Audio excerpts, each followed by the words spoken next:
welcome to the NCAA Softball Regionals presented by Capital One. We started with 64 teams on Friday, only 32 are left standing Sunday. Top seeded Alabama and USC Upstate, champions of the Big South. Chris Hawkins, 32 years with the Spartans, started in Division II and have led here to a regional final in Tuscaloosa against the dominant top overall seed, Alabama Crimson Tide. Alabama unbeaten this weekend, unscored upon. A 5-inning shutout of Upstate on Friday. They beat Maya Johnson at Belmont yesterday. The Spartans needed back-to-back elimination game wins over Southeastern Louisiana and Belmont to get here to the regional final for the first time ever. She's Monica Abbott. I'm Nate Gatter. Chris Hawkins told us after the win over Belmont last night, it'll be David against Goliath today. In some ways, that's what Regional Sunday's all about. Yeah, and the nerves and the excitement of Championship Sunday. It's so exciting as a player, and this is what you practice for, whether you're the #1 seed or you're a mid-major making your way to the championship game. Alabama is used to this stage, and why wouldn't they be, with how well-rounded this team in particular is. They did it with offense starting Friday against Upstate, 8 runs in 4 innings. Yeah, they are just absolutely dynamic. They run fast. They have the power with the home runs. They're feisty at the plate. They can win in so many different ways offensively. And they prove they can win with their defense as well in the second game of this regional when they took down Belmont. Jocelyn Brisky led the way with a 1-hit shutout. And then you can see there, 11 runs scored, not allowed. Yeah, and a team batting average of .306 right now. 11 runs. This offense is fun to watch. Meanwhile, Upstate had not won a regional game in 9 years. They won 2 in 5 hours yesterday. Yeah, so impressive. And you know why they won is because their defense showed up and played like stars yesterday, constantly supporting their pitcher, Maddie Drerup, on the mound. And then in the game 2 against Belmont, their offense came alive. They had 10 runs, 15 hits, and Maddie Drerup closed it out to send the Spartans into a regional final. Look at the contrast between the offense against Alabama and the 23 hits in the 2 elimination games. Yeah. How about that performance? The Spartans and the Tide ready to play for a regional championship. Who will be the representative to the Supers? #1 Alabama, South Carolina Upstate. Lineups and first pitch next.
The NCAA Softball Regionals are presented by Capital One.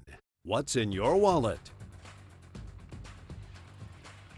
A gorgeous Sunday afternoon at Rhodes Stadium in Tuscaloosa to close out this regional. Alabama will serve as the designated visiting team and bat in the top half of the inning. Let's take a look at that Crimson Tide starting lineup brought to you by Capital One. Alexis Papillo in that opening round game against Upstate had a couple of hits and drove in 3. Yeah, Alexis Papillo has been absolutely phenomenal all season long, and especially in this regional. She's currently 2 for 3 with a double and 3 RBIs. But she's going to have to get through Maddie Drerup. in her 6th NCAA tourney appearance. She has a 206 and 2/3 innings on the year. She has been the ace in the circle all season long for USC Upstate.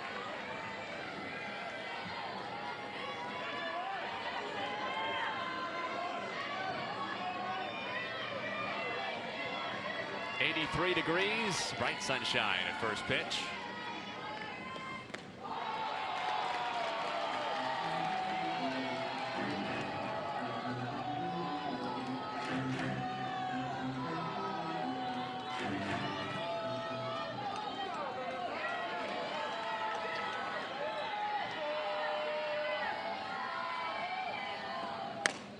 Jenna Young into center. Thomas goes back.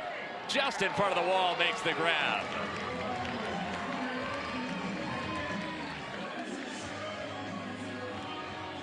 So let's talk about why Maddie Drerup can be so successful. She throws about 62 miles per hour, a rise, a drop, a curve. She has a backdoor curve and a changeup. She has 25 complete games, but she's not a pitcher that's going to strike out a lot of people. She's going to try to use her defense with both ground balls and fly balls. Brooke Wells now. Just the one hit in the regional. 2-run single against Upstate. Brooke Wells has been so good all year long. Her bat's been a little quiet so far in this regional. Wells has hit at least one home run in 5 consecutive weekends coming in.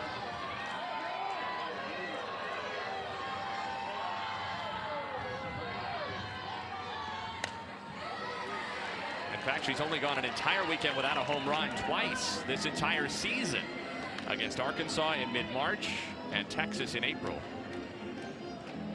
Yeah, she's 3rd right now all-time in Alabama's history.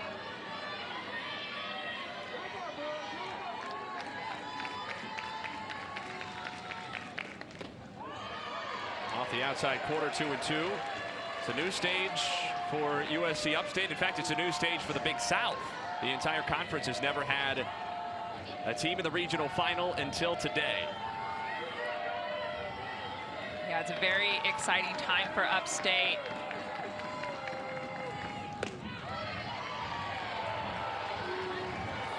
Robert Guest, our home plate umpire, watched it just wide, 3-2. You said it earlier, but Upstate won 2 regional wins in a matter of 5 hours yesterday to secure themselves to the championship game. But before that, they had very few regional wins.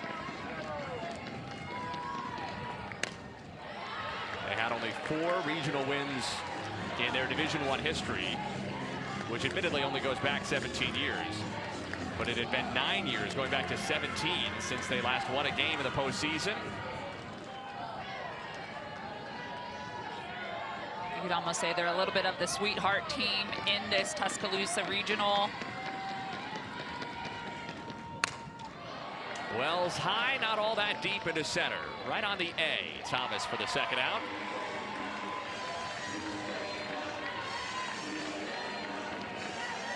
Of course, the way the seeding works changed a little bit this year, so you don't get the 1, 2, 3, 4 in every regional, but Upstate is the lowest seeded team in this regional. And they're the only low seed anywhere to make it to a regional final this year. One of only 4 teams outside the Power 4 still standing on Sunday. Alexis Papillo takes ball 1. Now, although they're the lowest seed, it's important to know that Upstate does have a winning tradition. They're 3-peat champions in both conference and tournament in the Big South. So they do know what it takes to win.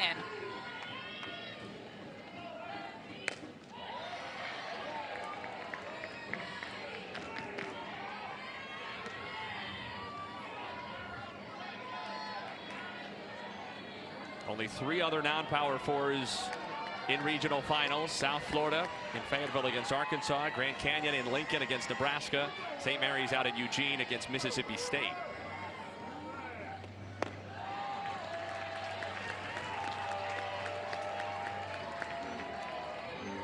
But even that sort of sells Upstate short, because this is a dramatically smaller institution than even those other non-Power 4s.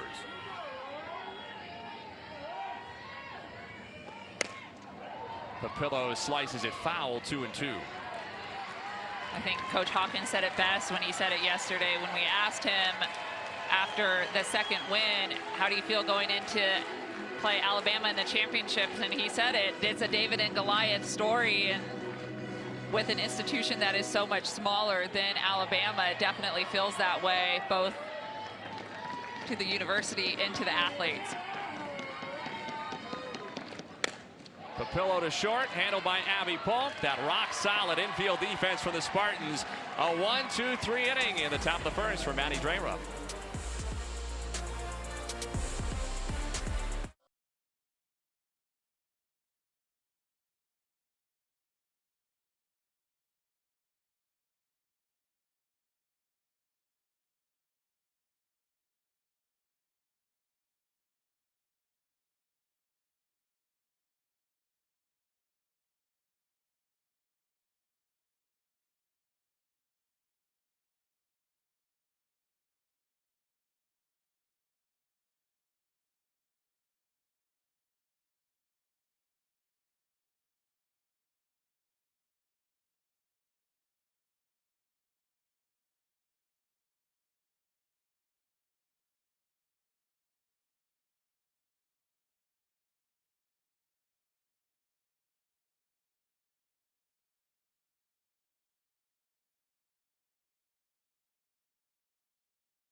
Alabama down quietly in the top of the first inning, 1-2-3, so USC Upstate will have a chance to strike first.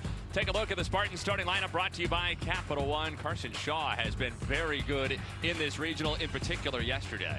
Yeah, she was 3 for 6 yesterday. Got the offense started for Upstate. She was the fire starter. She's down in the 3 spot. She has good power to opposite field.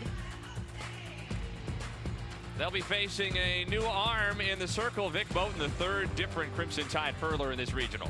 Yeah, Alabama has a very strong pitching staff. Their ace is Jocelyn Brisky, but Coach Patrick Murphy gives Vic Moten, the freshman, her first NCAA regional start.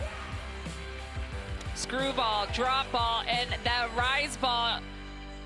When you can throw the bottom half of the zone at 71 and then come back with that rise ball, the separation in the zone is so huge for getting big swings and misses. This is what we're expecting to see from Vic Moten today. Talia Thomas leads off, Big South Player of the Year. First pitch swinging, ripped into center, but right at Kristen White for the opening out.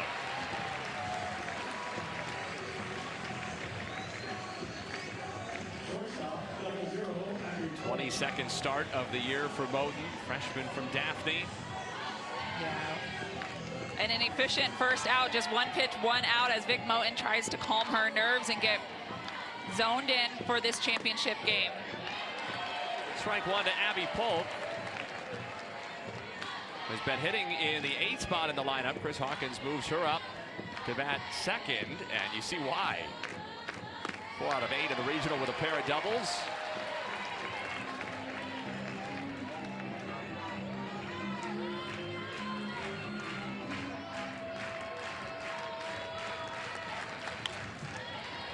Moten has started with 4 straight strikes, and that's a good sign for Alabama. She struggled with her command against Florida in the semifinal of the SEC tournament in Lexington last week. Had 7 walks in 5 innings, but did limit the Gators to 1 run. Yeah, and you see that sometimes from freshmen, just managing all the different things as a pitcher with release points. When she does misses, it's pitches that look like that, pitches kind of that roll off to the side, just falling out of her hand.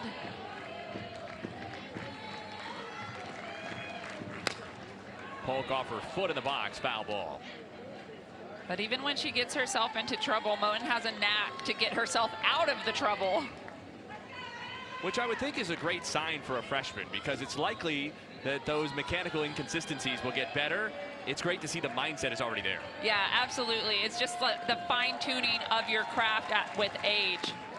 And she blows it by Polk. Opening strikeout for Moten, 2 down.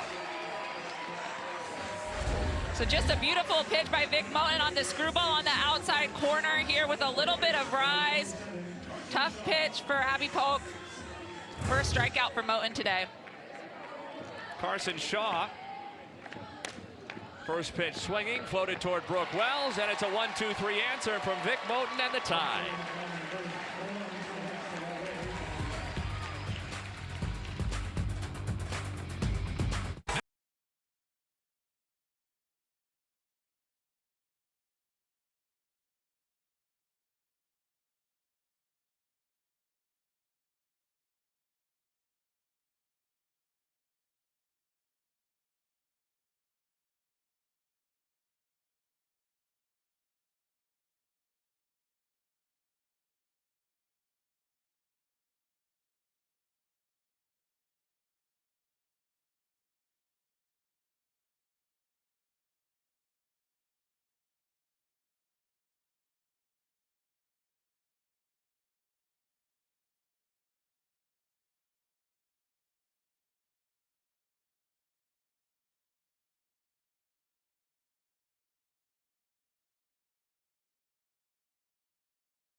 There were some preseason doubters of the Crimson Tide. Not a lot of folks were picking them #1 in the country coming into the tournament. In fact, they were picked 9th in the SEC in the preseason. Promptly started the year 25-0 and won all but one of their SEC series. Lost only to Tennessee en route to 19 Southeastern Conference victories, the most in a dozen years for the Tide, who have been very comfortable as regional hosts. 21st straight season they've had a regional here at Rose Stadium.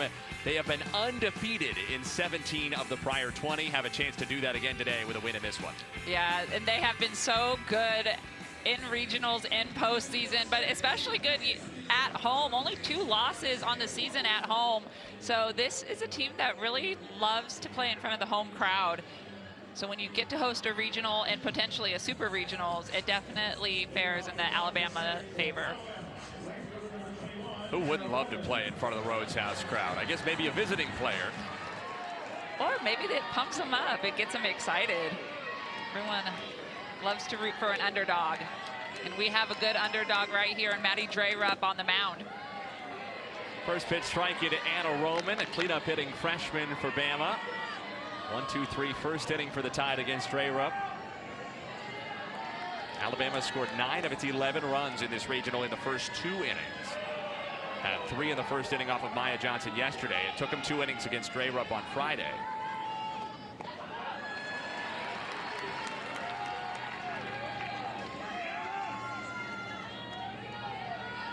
I feel like Maddie Dreyerup has just shown really great composure throughout this tournament. You can tell that she's pitched a lot of games.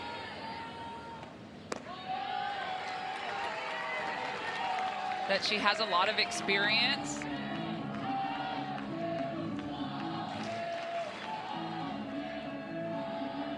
And also understands the type of pitcher she is. She knows that she's not going to go out there and strike a bunch of people out. She wants to get flyouts and groundouts. Just missed, 3-1.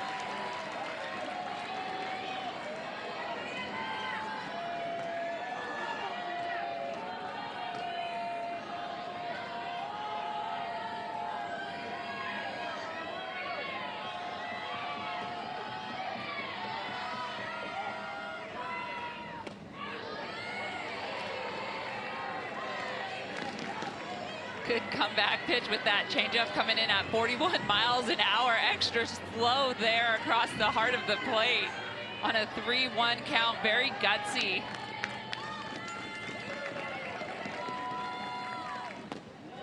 Ball 4, first base runner for either team. And keep in mind, on Friday, in a meeting between these two teams, Drayrup got the tie to 1-2-3 in the first inning, but then Alabama put 6 on her in the second, started by Marley Giles' solo home run. And Giles steps in, having opened the scoring for Alabama in each of the first 2 games for the tie to this regional. A homer in the second inning Friday, a 2-run single in the first inning yesterday.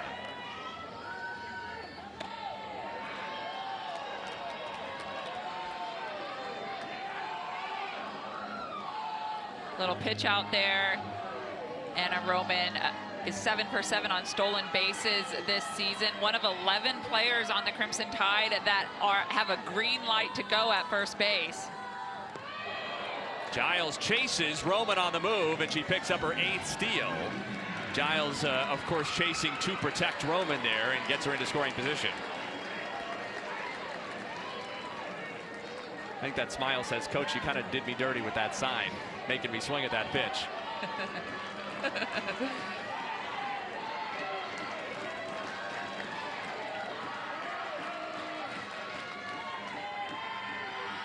Giles bunts back to the circle. Sacrifice successful. Roman to third. You know, that's just straight up good softball.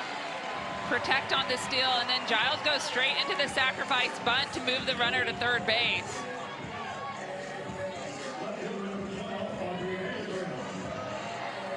Now it's Audrey Vandegrift. She too homered on Friday against Upstate.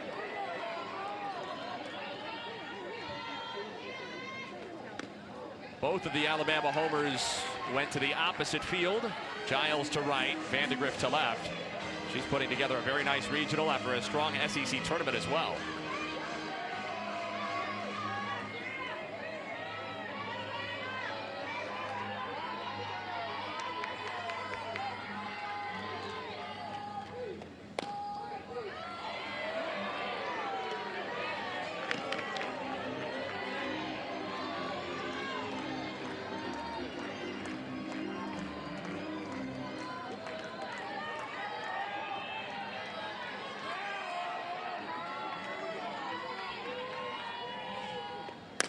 Vandegrift to left, same place as Friday, and the same result. A 2-run shot, Bama's on top.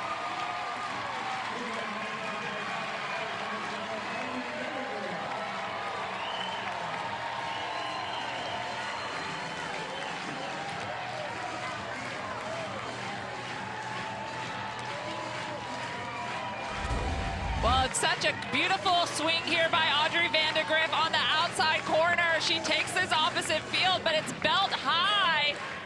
Just an excellent piece of hitting in her sweet spot, taking an opposite field home run. It seems to me that Audrey Vandegrift just loves to be in the hot spot,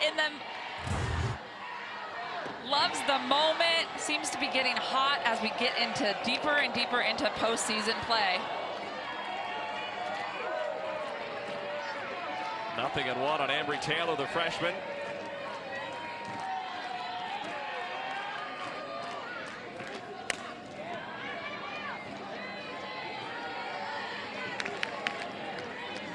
Taylor hitless so far in the regional, but she was very good in Lexington last week. In fact, she was SEC All-Tournament team, 5 out of 10 with homers in the quarterfinal against Arkansas and the semifinal against Florida.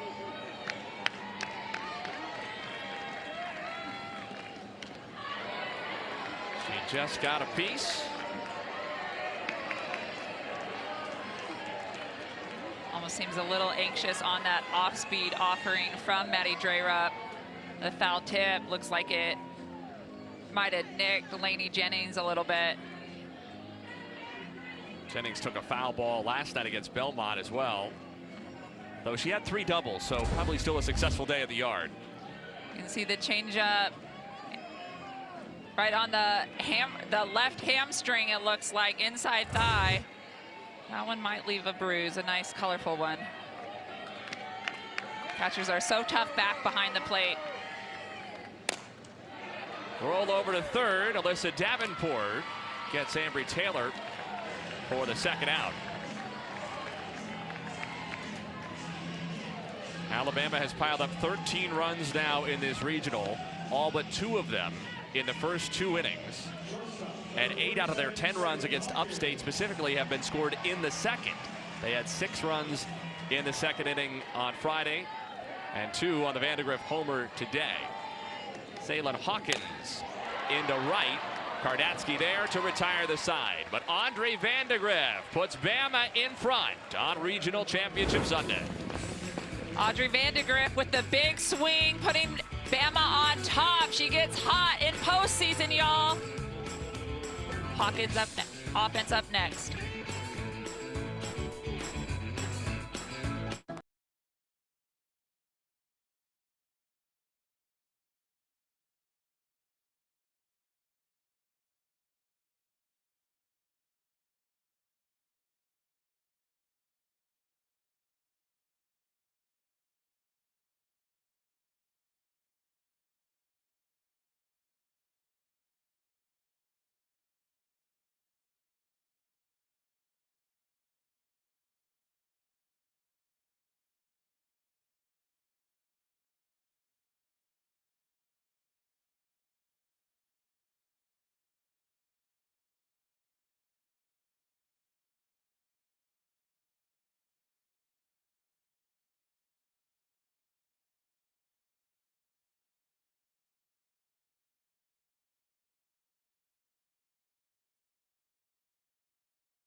Hughes waves and misses. How about them Spartans? For the first time in program history, Upstate is on to a regional final. Back-to-back elimination game wins for the Spartans yesterday to earn their spot in a regional final for the first time ever. Yeah, it's so exciting for this Upstate program. Their actual 5th appearance in the Tuscaloosa Regional, but being able to come out and have a really good day on Saturday and get 2 back-to-back wins, getting him here to the championship game. 4, 5, and 6. Vic Moten to Ella Christopher with strike 1. Moten retired the side on just 8 pitches with a strikeout of the first inning. Deals with Christopher, who has 4 hits in the regional.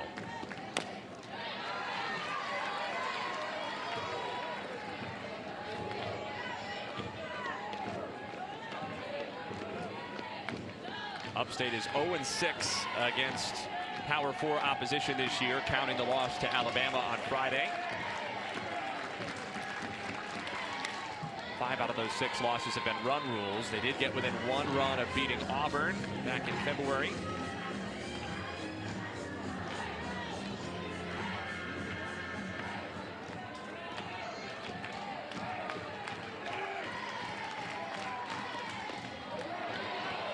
Just the second pitch that's missed the zone from Vic Moten so far. Yeah, that's a really nice pitch on the outside corner. A good pitcher's pitch is what I would like to call that.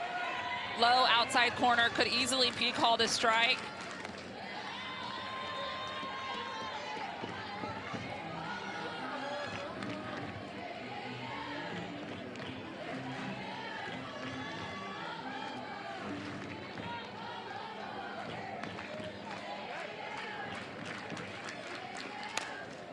Off the end of the bat. Nice play by Brooke Wells from first base.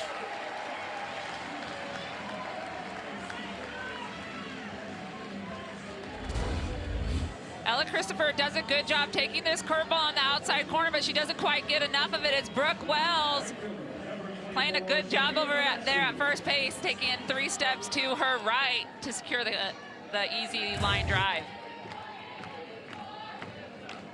Sophia Kardatsky fouls back strike 1.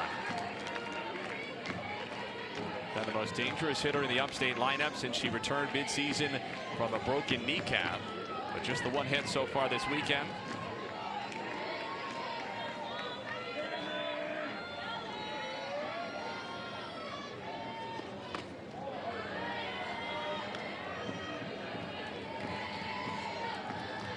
Bit hard to believe with Alabama hosting for the 21st straight regional, top 16 national seed every one of those years. Kardatsky down the line, foul 1 and 2, but this is only the 2nd time ever the Tide have been the #1 overall seed. The other was 2010. That Alabama team cruised through regionals, but was tripped up by Stephanie Ricketts and Hawaii in supers here at Rhodes. Yeah, I think in this year, over the large landscape of college softball, there's been a lot of mix-up at the top in the #1 seeds through rankings. But when you look at Alabama's body of work, that 25-game win streak, you know, won 8 of 9 SEC series, all of those things add up to that #1 ranking. Shows you the depth and the quality of the SEC, that a team that won neither the regular season nor the tournament title in the league earned the #1 overall seed in the tournament. Kardatsky pops it up.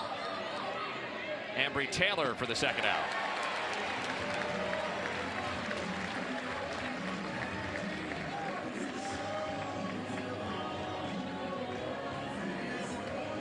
The winner of this regional will advance to supers to play the winner of the Baton Rouge regional. More likely to be LSU than Virginia Tech. LSU, the 2-0 team.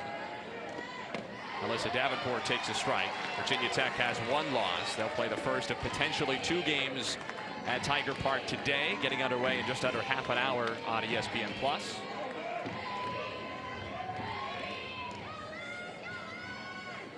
And of course, if Alabama goes on to win this game, they have earned the right to host a super regional here at Rhodes.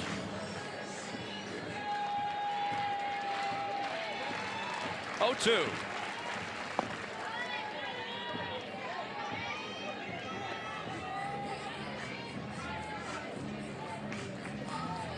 Moen just laughing at herself a little bit after that ball scoots away. Not using any rosin or Gorilla Grip.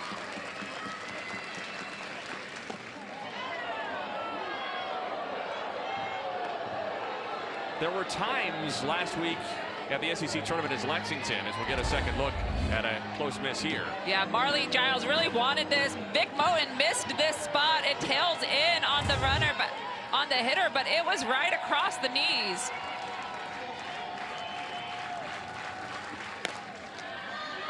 Davenport the pop-up, 6 up, 6 down for Vic Moten, who has been all smiles while doing it. Why not? It's 2-0 Crimson Tide.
The last 5 teams to be the #1 overall seed, 3 of them, all Oklahoma, have won the World Series. The first 3 of the Sooners four-peat. Texas lost in the finals. Of course, Texas A&M last year became the first #1 overall seed since the regional, super regional format was adopted in 2005 to fail to get out of their regional.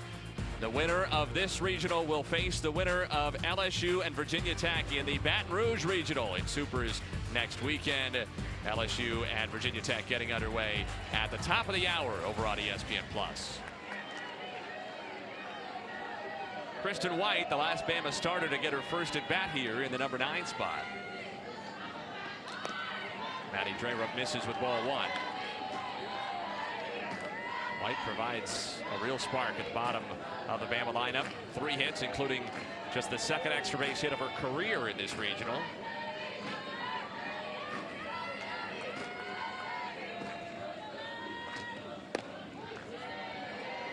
You can see the Upstate defense respecting White's ability to hit the ball the opposite way, pulling an extra infielder here to protect the ball up the middle.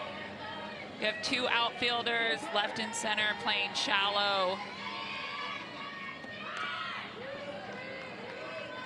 White brings scintillating speed to the table as well.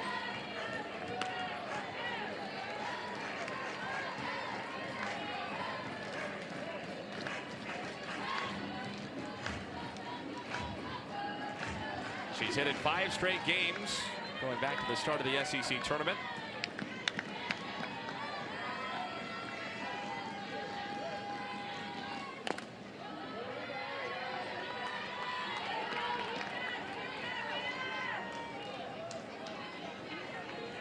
We have seen some high hops on this infield from the speed game. So you can see shortstop Abby Polk playing back just a little bit, allowing herself time to charge if there is a high hop off the Kristen White's bat. There it is. There's Polk, double clutch, and you can't do that with White getting down the line.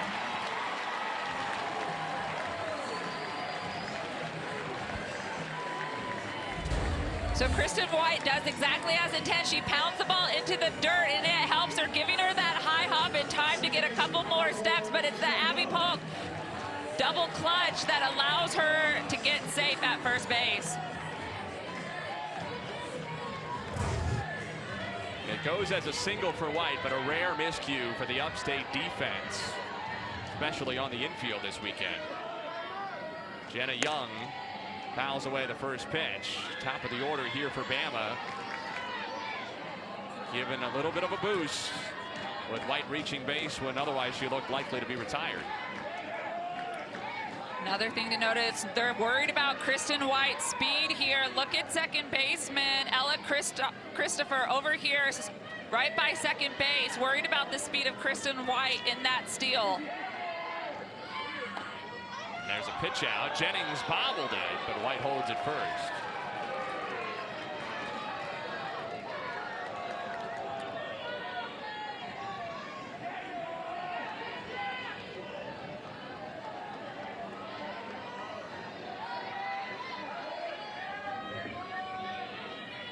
One and one.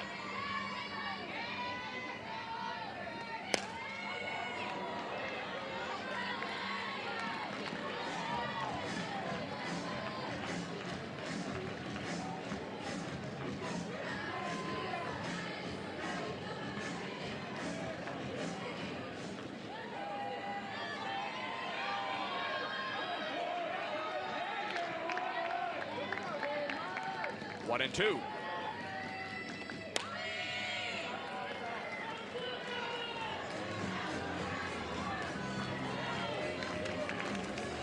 Although Alabama has, as a team and a program, tremendous familiarity with this stage in this ballpark, there are some players in this lineup, Jenna Young and Brooke Wells, transfers at the top, who are doing this for the first time in a Bama uniform.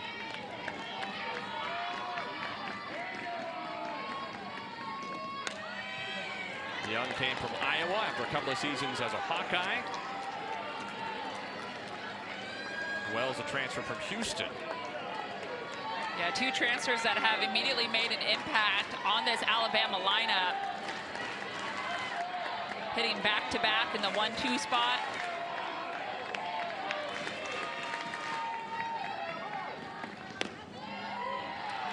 And Alexis Papillo, who bats third, a transfer as well, though in her second year in Tuscaloosa.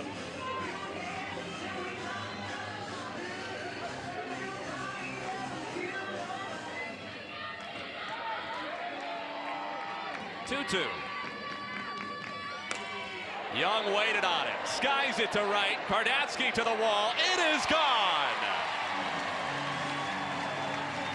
A second two-run homer for the Tide, and it's 4-0 Bama.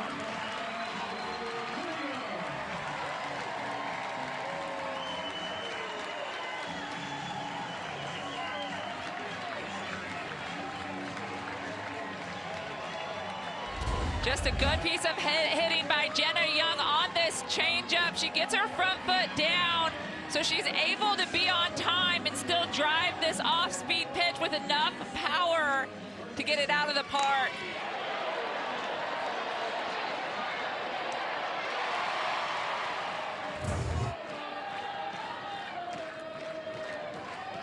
Now it's Brooke Wells.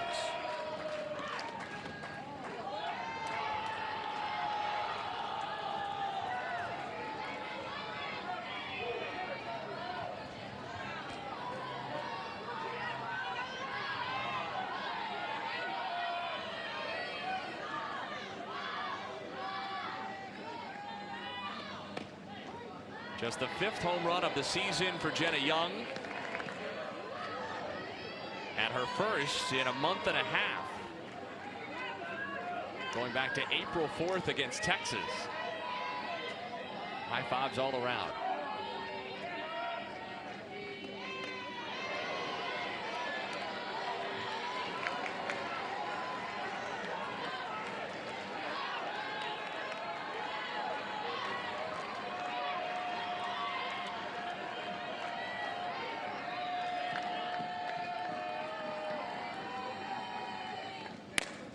Wells unloads, right center, goodbye. The 6th weekend in a row, Brooke Wells has homered. The transfers, Young and Wells, go back to back. The Rhodes House is alive.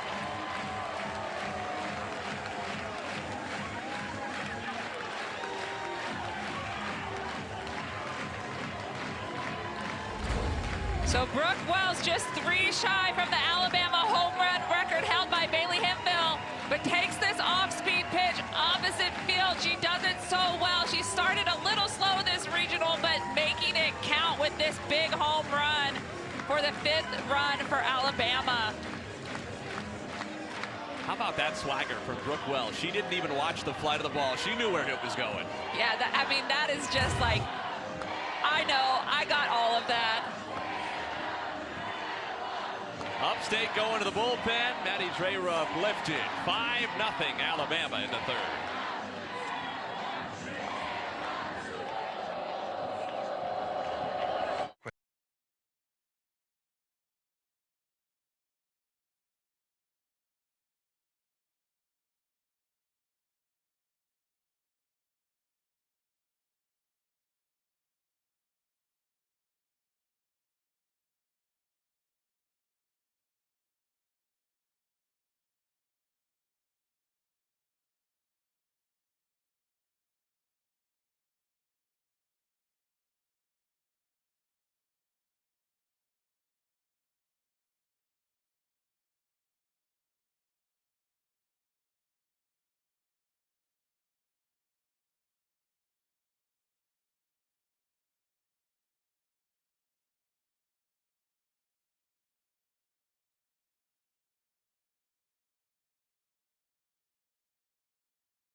An embrace between pitching coach Tanya Metters and senior ace Maddie Dreyer, with her leaving the field for potentially the final time as an Upstate Spartan. Ashlyn Brown takes over, the sophomore who pitched 5 innings of 1-run ball against Belmont last night when the Spartans really needed it.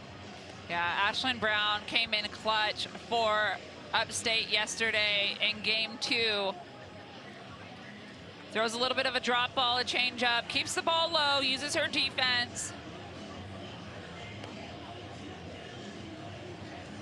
Meanwhile, it's all smiles in the Bama dugout. And although Ashlyn Brown has 5 good innings under her belt, she did not have to deal with thousands at the Rhodes House last night facing Belmont. This is a different sort of situation with the buzz in this ballpark. Yes, trying to pick up her team here, limit the damage, and manage the nerves in the crowd. A great experience for Ashlyn Brown, just a sophomore pitcher for Upstate. Alexis Papillo takes ball 1, and you can understand those emotions we saw from Maddie Drayrup.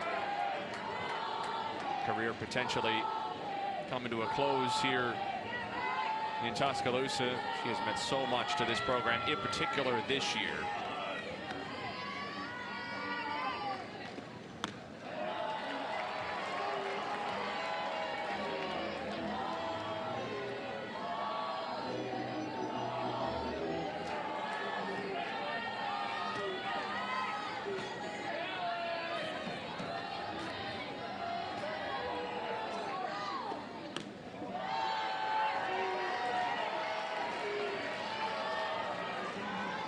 You might say 3 home runs already for Bama with nobody out in the 3rd. I wonder how many they've hit in a game this year. If they're getting close, they are not. They hit 7 against Villanova back in February.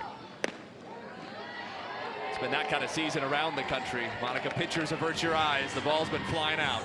Yes, it hurts my pitching heart, but these bats, these hitters are getting so good, and offenses numbers have been just absolutely off the charts this year. Papillo high, right center, might have just gotten under it. Kardatsky had enough room on the track. Of course, we watched a lot of home runs being hit in the epic home run battle between Kendall Wells, the other Wells, Kendall Wells from Oklahoma and Megan Grant from UCLA. Megan Grant, of course, broke the single season home run record. That was held since, I think it was 1993. Megan Grant added her 39th for UCLA yesterday, extending the record. UCLA could potentially have a lot more games as they continue through postseason, depending on what happens today in their regional finals. Trying to hold it down for the Big Ten after Oregon was knocked out in just 3 games in Eugene. 2-0 to Anna Roman. Tapper in front of the plate. Lainey Jennings, nicely done.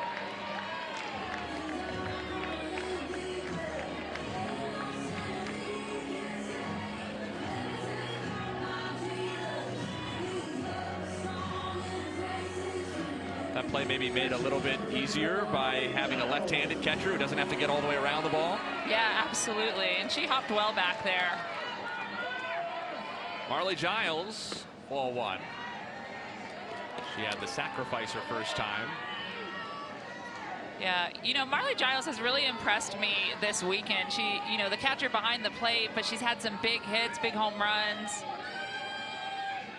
She lays down a sacrifice bunt, just the ultimate team player, finding ways to spark her offense and get them started, but then sacrificing herself. An excellent glove behind the plate, good framing as well. Catcher is sort of a selfless position to begin with, and then she took the definition of a selfless at bat in that 2nd inning with the wild swing to protect a runner.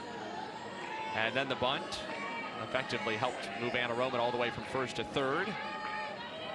And become the first run scored for Alabama. Just outside, ball 4. And that's the kind of selflessness that has permeated this Alabama program under Patrick Murphy. Mudita, his calling card, that Buddhist concept, vicarious joy in the success of others. And He's got a lot of kids on this team who seem to live and breathe that. Yeah, and it's buying into that mantra, but also buying into the team concept of softball. When offenses play as a team and aren't just up there taking big hacks all the time, that's when they can put up a lot of runs really quickly. And it's those little things that really matter offensively. Swinging at a ball to protect a runner, laying down a bunt, working a walk, 7 pitch at-bats, quality at-bats, and then it sets up that big home run. Audrey Vandegrift had the first of 3 Alabama homers today, her 9th of the year. Look at those numbers, her last 6 games. That's the SEC tournament and this regional. Hitting .500 with 3 of her 9 home runs for the year.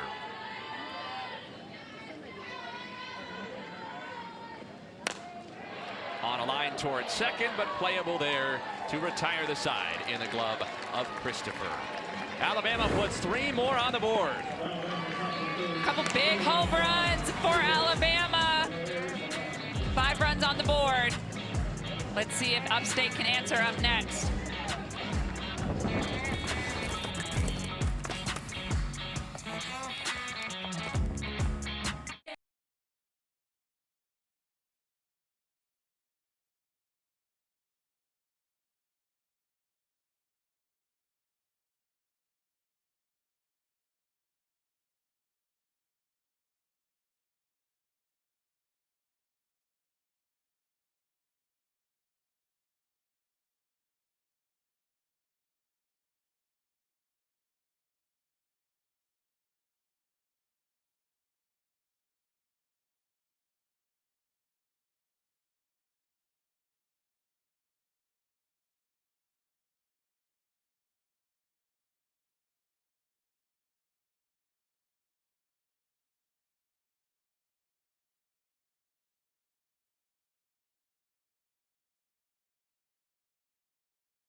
There is nothing like the Women's College World Series.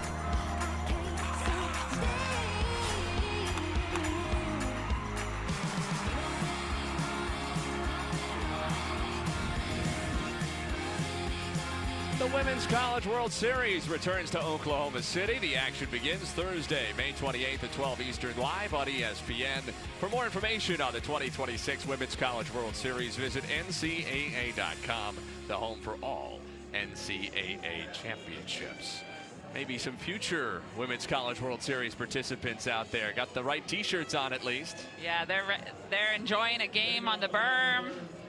Got their Rita's Ice, enjoying the weather. A lot of future softball players in the stands with big college dreams. Nick Moten misses with ball 1 to Lady Jennings. She's retired all 6 Spartans she's faced and deals with the bottom third of the Upstate lineup here. Though calling Jennings the bottom third is underselling the regional she's had with 3 doubles all yesterday. And an interesting note is Upstate actually hits a ton of doubles. That's how actually they've gotten to this tournament and become a 3-time champion in the Big South and in the Big South Conference tournament. Is they have over 100 doubles on the year. Obviously, the odds were always going to be stacked heavily against the Spartans today, facing the #1 overall seed, needing 2 wins to get through to the Supers, and Chris Hawkins knew that, telling us it was David against Goliath. But whatever happens today takes nothing away from the season Upstate has had. Not only 3-peat champions in the Big South, but now reaching a stage they never have. One of only 32 Division I softball teams left playing anywhere in the country today. Yeah, it's absolutely incredible for what they've been able to do as a mid-major, as a smaller mid-major as well. It's a program that has a really good history of winning in the Big South.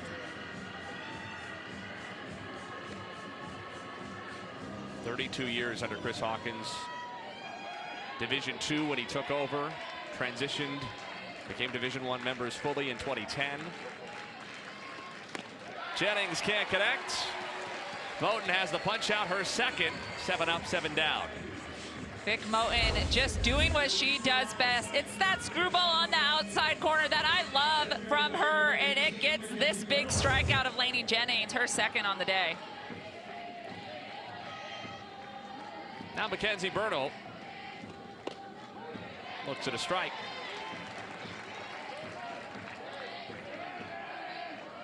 Mentioned earlier, Upstate, one of only 4 teams of those 32 playing today not in a Power 4 league. South Florida, Grand Canyon, and St. Mary's. And Upstate is so much smaller than those other 3. To put it in perspective, South Florida's endowment is $768 million. St. Mary's is $215. Upstate's is $12.6. Bernal into right toward the line. Roman for the catch. Alabama's endowment is almost $2.6 billion. It's 206 times bigger than USC Upstate's. It's a huge difference. You know, and USC Upstate, they don't have football at that school, but because the softball program has such a good winning tradition, softball has become the big dog on campus. They're the team that everyone loves to go out to watch and play. They're the team that people are asking about how their games are going. The teachers, other athletes, other students, they're excited about what the softball team brings to that university. 5.5-hour ride from Spartanburg, South Carolina, in the northern part of the state, here to Tuscaloosa. And the green-clad who made the trip have been rewarded. A couple of wins and the first regional final in the history of the program, or for any Big South Conference team.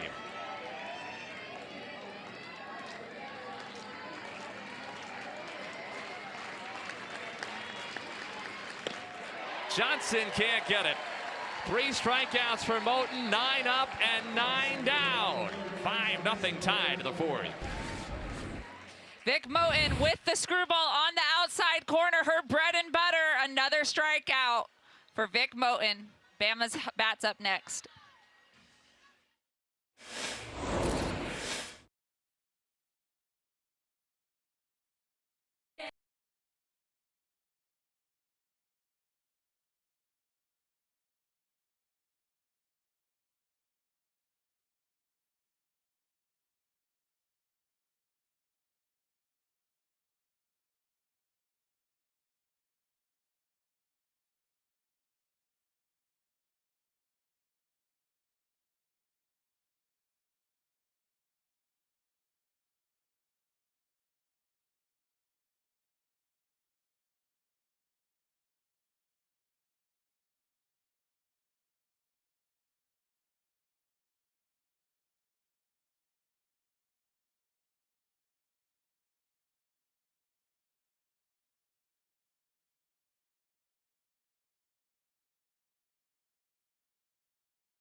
Welcome back to the NCAA Softball Regionals presented by Capital One. A 5-0 lead for top-seeded Alabama as we move to the 4th and talk to the head coach of the Tide, Patrick Murphy.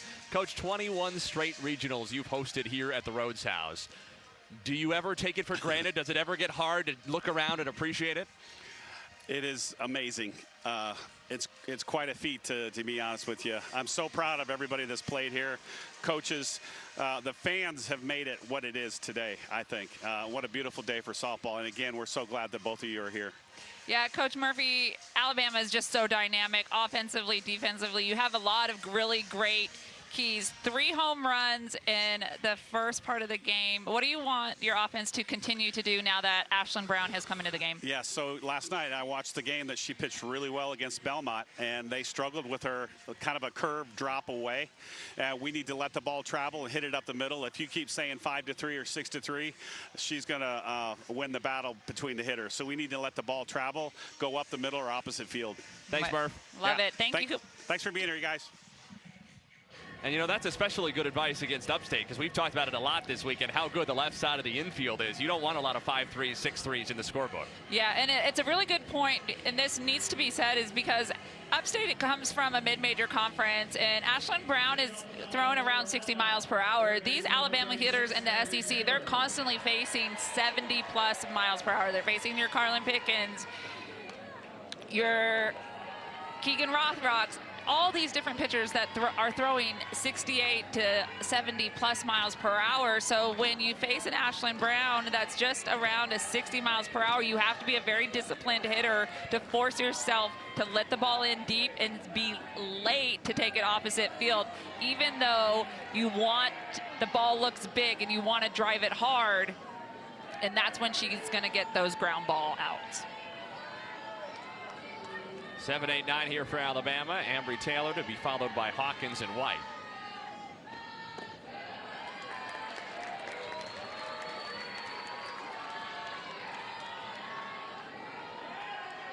Brown has had some struggles with walks at times this year, 32 of them against 22 punch-outs.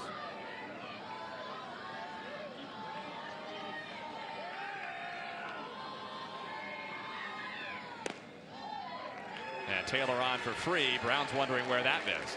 Yeah, it looked like a nice pitch in there. But Taylor's going to take the walk. Salem Hawkins next for Bama.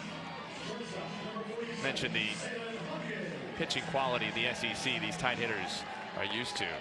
Southeastern Conference showing off its quality and depth throughout this NCAA tournament on regional weekend. 12 out of 15 teams in the league made it. Kentucky, Auburn, and Missouri were the only misses. All 12 of the SEC teams in this tournament still standing in regional finals. Yeah, it's almost in an aspect of iron sharpens iron in the SEC, and it's grueling is what they say. So a lot of the SEC athletes, when you talk to them, they're like so excited to be going into postseason because they don't have to face someone in the SEC. They're like, finally, at least we get a weekend where we get to face a different opponents that we're not going to face 3 times. No balls, 2 strikes.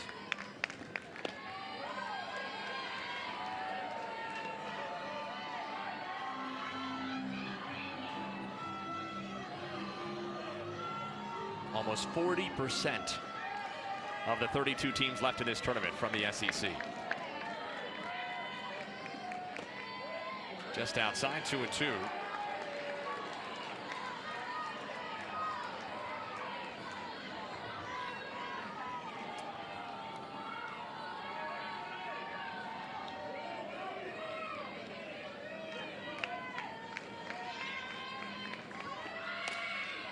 Hawkins reaches down to stay alive.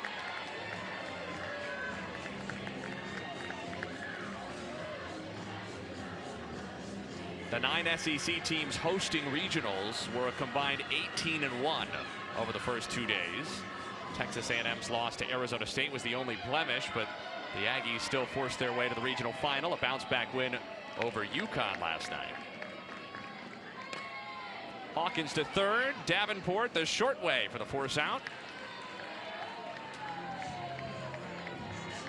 And in case you're doubting us, we can show just how much success the SEC has had. 18-1, the 9 seeded teams. 9 out of the 16 2-0 teams coming into this regional final. 8 out of the 9 seeded teams, plus Mississippi State, which knocked off Oregon up in Eugene. Yeah, it's just impressive, the strength of the Southeastern Conference and the strength of softball.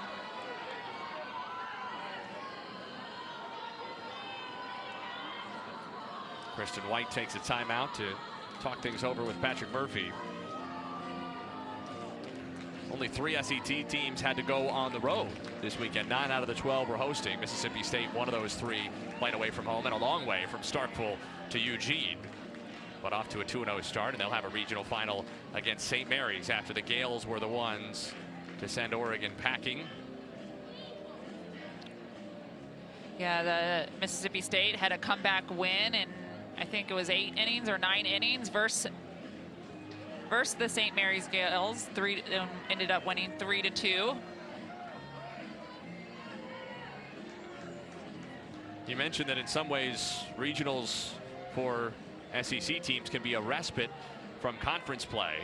Look at what Upstate has just done with the defense after that visit, bringing Christopher in next to the circle, the second baseman. This is an interesting order, but old school softball is this sort of protection on the slap for the short game.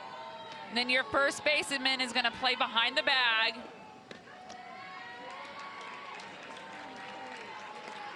So we can check it out here. You have,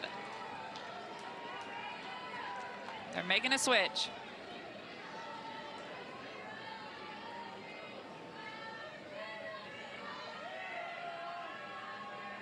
Three and 0.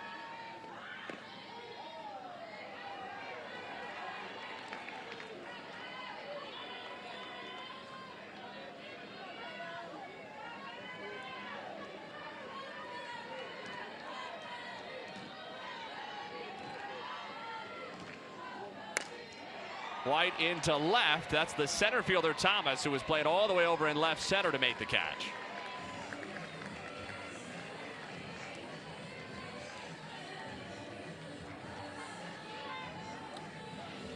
Just being a little bit more ingenious with their defensive shifts and trying to pitch and get the Alabama hitters to hit it into the shift. Top of the order, Jenna Young. Had one of 3 Alabama homers in this game. One of 5 the Tide have hit against Upstate in 2 meetings in this regional. The only one that's gone to the pull side. Right up the middle, exactly what Patrick Murphy ordered. Hawkins goes first to third. They're on the corners with 2 out for the slugging Brooke Wells. So good piece of hitting here by Jenna Young, right again on that middle outside corner, taking it back up the middle. But check out Hawkins, doesn't hesitate, first to third.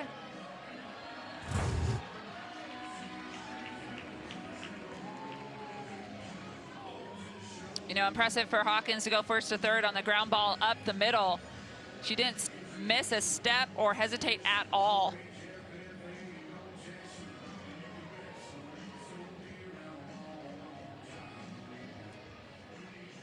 Don't miss a minute of the action from the NCAA softball regionals. We'll take you to the best live action of the 7 Innings Live show on the ESPN app. You can see every game and every big moment on the road to the Women's College World Series. That is essential viewing on a crowded Sunday of excellent softball like we have today. Yes, absolutely. You could probably get both the Alabama this game versus Upstate, and then also the LSU game versus Virginia Tech. They're just underway down in Baton Rouge in that regional final. The winner will play the winner of this one. Brooke Wells ahead of the count, 1 ball to no strikes. Had a home runner last time, her 23rd of the year. 3 back of Bailey Hemphill's single season tied record set in 2019. She has a pair of multi-home run games this year.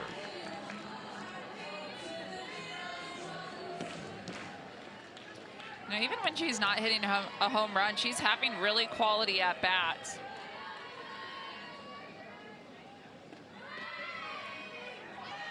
Young on the move. Jennings only pumps.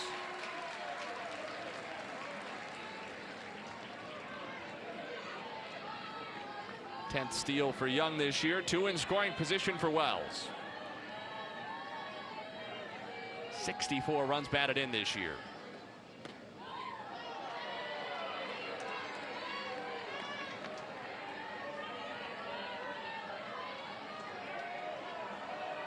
Two in scoring position, 2 out. Ashlyn Brown's 2-2 pitch. Wells toward the middle, backhanded by Christopher from her knees to save 2 runs. Brooke Wells is down after the play. Climbing slowly to her feet, seems to be all right. All smiles between Wells and Bro. What a play by Ella Christopher to keep Bama off the board in the 4th.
Five-0 Alabama as we go to the bottom of the 4th inning, and Upstate coach Chris Hawkins is with us now. Coach, 32 years from Division II to Division I to 8 regionals, and now for the first time to a regional final.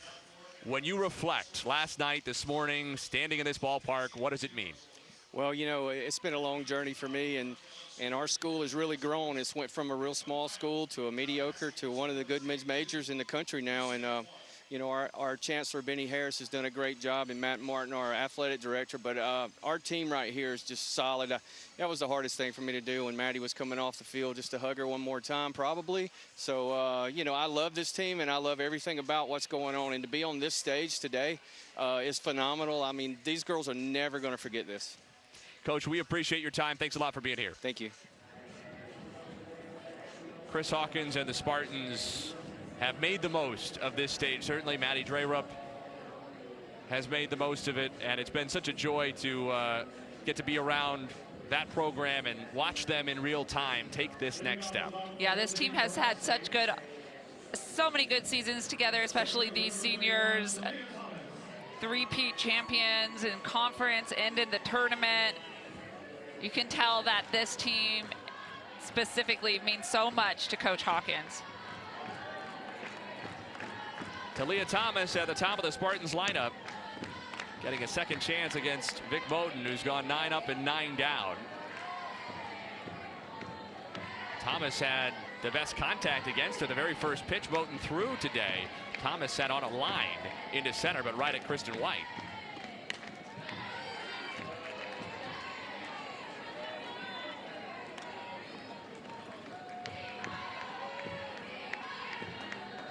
Moten has struck out 3.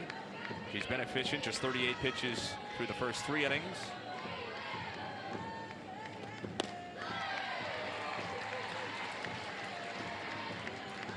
Yeah, Moten does a good job with that screwball and her drop ball at the bottom half of the zone. She can throw everything, but it's really her rise ball that sets her apart. Moten on the bare hand, scooped up by Wells. Are you kidding me? Vic Mullen with the bare hand and Brooke Wells at first base with the scoop. That was incredible. You guys check this out, the high hop Vic Moten. Wow, look at the reaction of these players. I love Ambry Taylor's face there in the background because you know she's thinking initially, hey Vic, leave that for me. I got it, this is kind of my domain. But she loved it as much as anybody. Yeah, everyone's face was a little bit shocked. Even Brooke Wells at first base. That was a fun play to see right there. And Brooke Wells saved the highlight with the backhand scoop at the end. 1 ball, 1 strike on Abby Polk.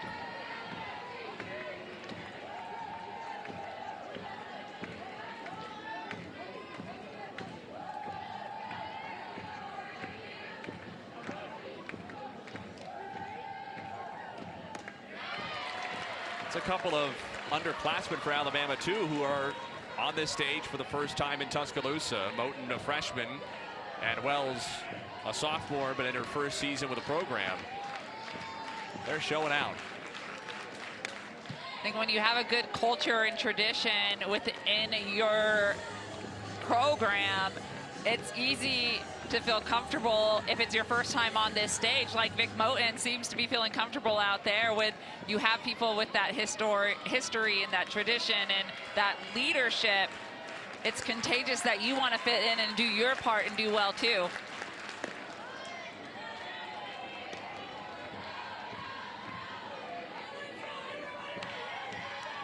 Polk was the first strikeout victim for Moten today.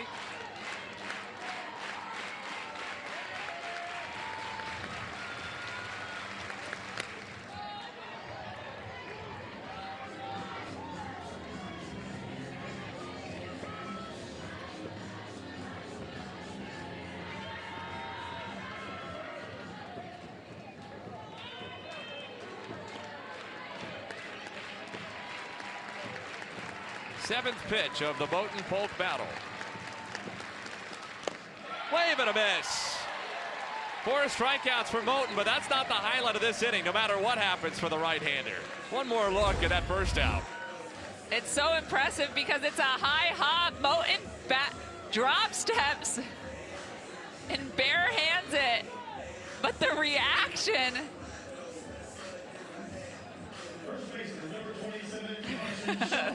That is so cute. Brooke Wells and Vic Moten both excited to be able to execute that play. Not to be underestimated, that scoop by Brooke Wells over at first base. And the fleet-footed Talia Thomas getting down the line too, so it had to be quick and clean.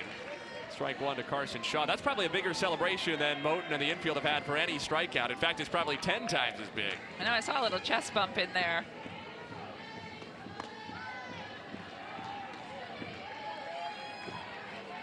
It's fun to watch players have fun on a big stage. Definitely, definitely. Be excited for plays like that. You Shaw tried to check her swing, and she did. Chelsea Clark, first base umpire, says it's ball 2. The reaction, I think the reactions is what is so pure and true. That makes it really fun to watch.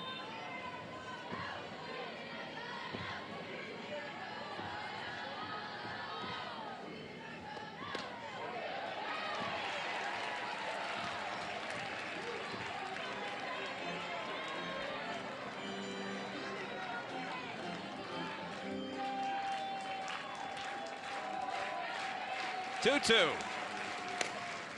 To second, Young. 12 up, 12 down. I want a piece of whatever Vic Moten's cooking.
5-0 lead for the top overall seed Alabama, heading to the 5th. With a win, the Tide would move into Super Regionals and bring the winner of the Baton Rouge Regional, either LSU or Virginia Tech, here to Rhodes for Supers action next weekend.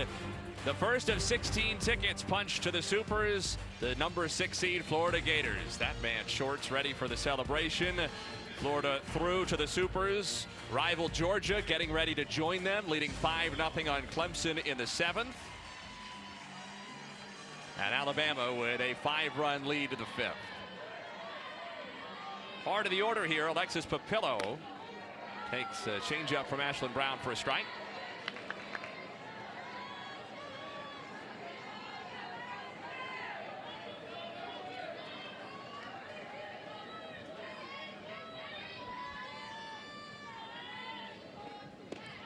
They played 1 inning so far in Baton Rouge, by the way. Virginia Tech with a 1-0 lead over LSU.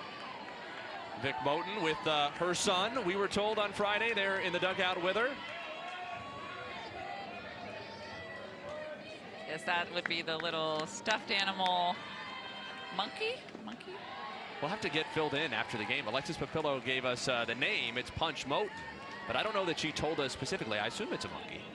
Punch Moten, yes. And they want everyone to know that he does have an Instagram. Ashlyn Brown's 1-2. Papillo takes low 2-2. And he joins the Tide, Punch Moten that is, for all post-game interviews.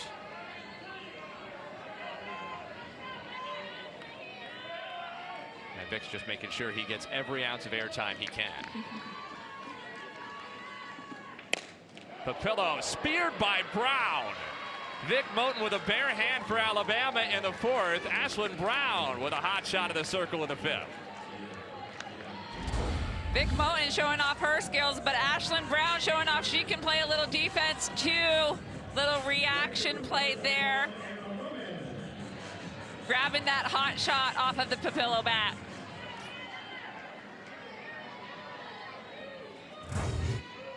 There's Anna Roman.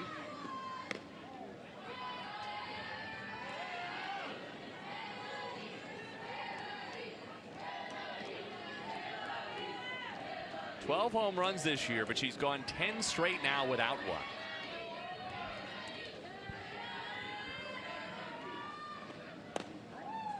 She last went deep in the series opener against Tennessee 3 weeks ago. One of 4 out of 12 homers she hit in the SEC.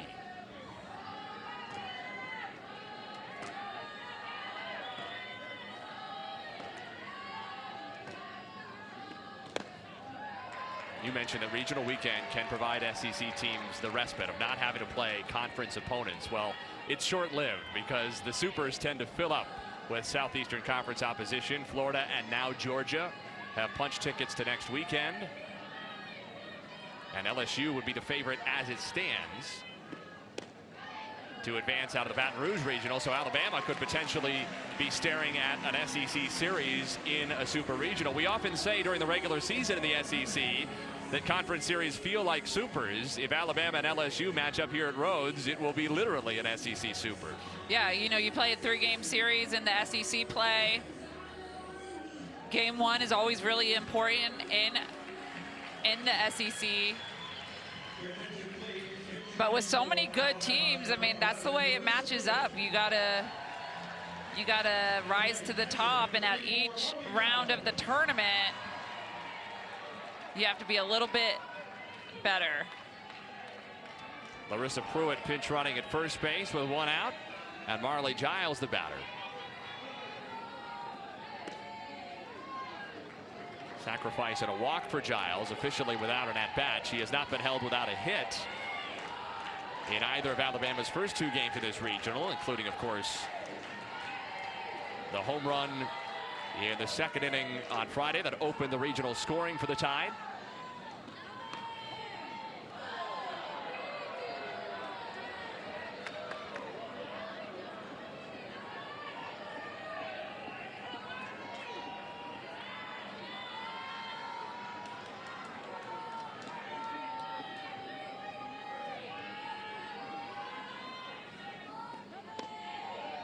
Strike 2.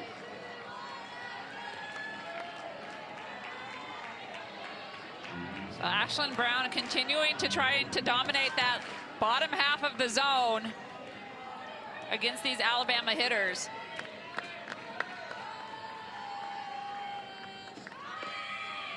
On the move, throw by Jennings. Frumer, and he's in time to get Pruitt.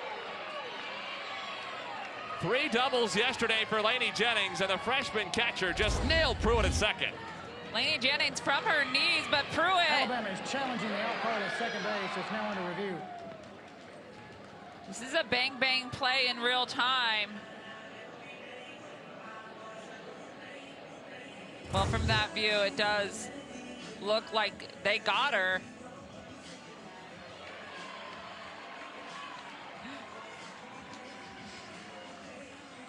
Upstate players out there playing umpire, hyping up Lainey Jennings. It's amazing how hearts can influence eyes. Because, well, all the Upstate players looked at that and patted Lainey Jennings on the back. I think I saw at least 100 safe signals in the Rhodes crowd. This is what makes video replay so good, is that the umpires want to get the call right. We all want the correct call on the field of play. Plate umpire Robert Guest to give us the call. After review, that call is confirmed. The runner is out. This is Alabama's first challenge. The 13th runner Jennings has caught trying to steal this year. Credit as well to Russell Young, our second base umpire, who nailed the call in real time. So let's take a look at Lainey Jennings. She's going, but goes from the knees. Such a quick release. The lefty catcher back there getting the job done. Giles tried to check her swing and did.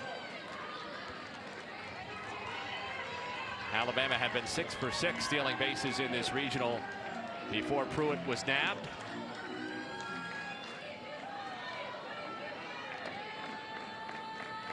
Brown's payoff. Giles walks for the second time today. If the matchup in Supers does turn out to be Alabama and LSU, they did not play in the regular season this year. You have to go back to the first weekend of April 2025, the last time they met down in Baton Rouge. LSU, at the time number 5 in the country, took 2 out of 3 in that series from the Tide, including a run rule in the series opener. Audrey Vandegrift shows bunt, drops it toward the circle. Brown has no play, let it rip anyway, and Giles gallops into an uncovered third base.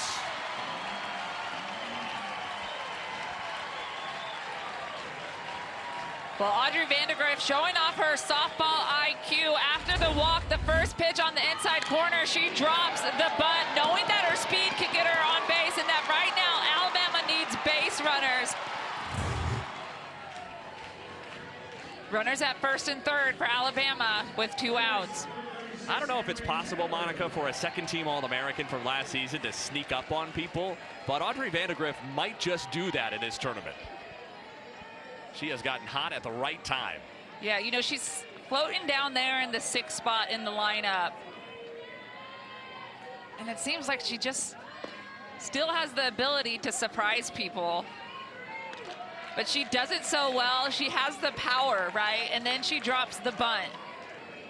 So it's just so fun to watch because she does 2 parts of the offensive game really, really well. 1 ball, no strikes on Ambry Taylor. Vandegrift on the run. Jennings throws only back to the circle. Not nearly as many steals for Vandegrift as her Alabama freshman record 50 a year ago. But she has that piece of her game still available. And Tanya Metters, the pitching coach for Upstate, out for a visit.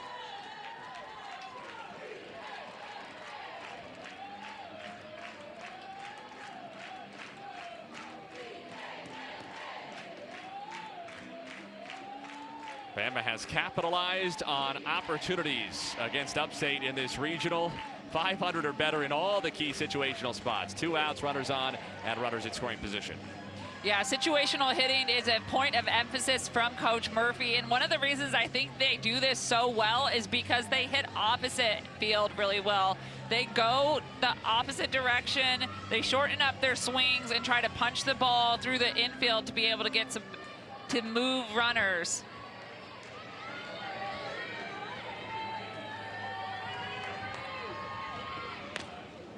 Foul ball, 2-1.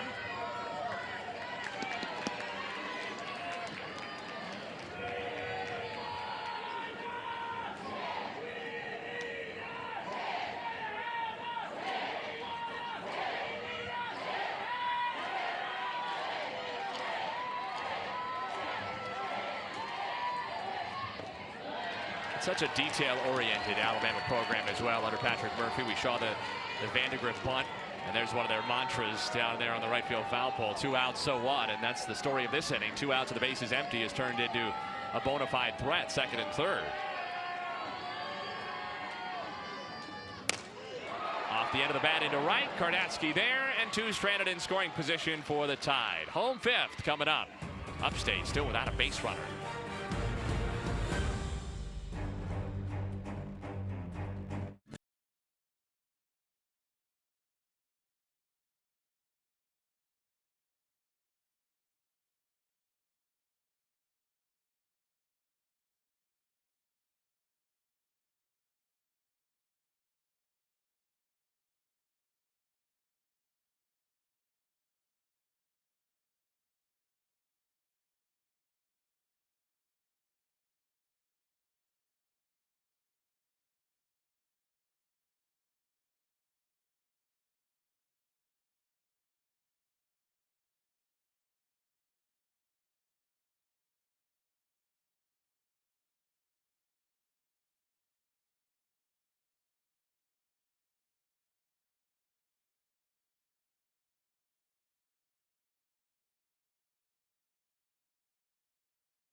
Vic Moten in her regional debut, 12 up and 12 down. Yeah, Vic Moten's throwing up a lot of zeros out there, dominating this Upstate team with the drop ball, the rise ball, and doing a little bit of defense that surprised everyone and fired everyone up. Vic Moten pitching an absolute gem right now, if you know what I mean. That would have been the first hit. That highlight we showed you by Talia Thomas with a high bounding ball back to the circle starting the fourth inning. Vic Moten saved it herself. Alec Christopher fouls away the first pitch. 4, 5, and 6 getting their second chances here for Upstate. And Vic working into a fifth inning with Punch Moten looking on from somewhere in the Bama dugout. Watching Mom with pride. Slow to second for Young. There is Punch. We're keeping him cool too. He's got a lot of fur for a day like today. Yeah, look at him with the ice pack there. We might need to get him a hat. That's good sun safety, especially for a youngster like Punch. Sophia Kardatsky. She popped up to third her first time.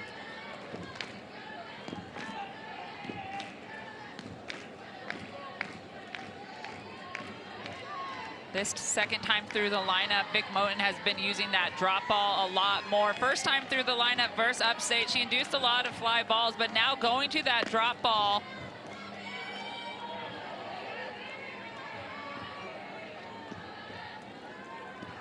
She's done a good job just attacking the zone, being efficient.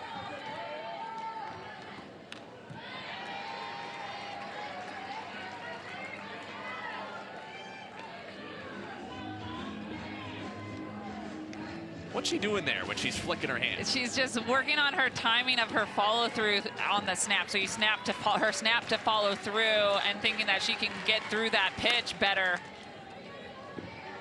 Sometimes the ball, once the ball's gone, your follow through and your finish is just as important on helping create that breaking point because of the force your arm creates behind the ball. Those are numbers that are a danger sign for anybody playing Alabama the rest of this postseason. 43 out of 60 pitches for strikes. Because command was an issue for Moten in the SEC tournament in Lexington, but she's thrown 72% strikes so far today.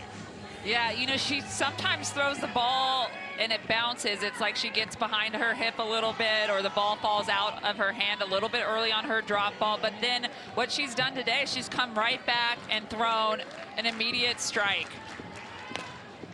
To third, a foul ball, just narrowly. Alabama crowd cheering for the out on a good play by Taylor, but Robert Guest, our home plate umpire, saw it wide of the chalk.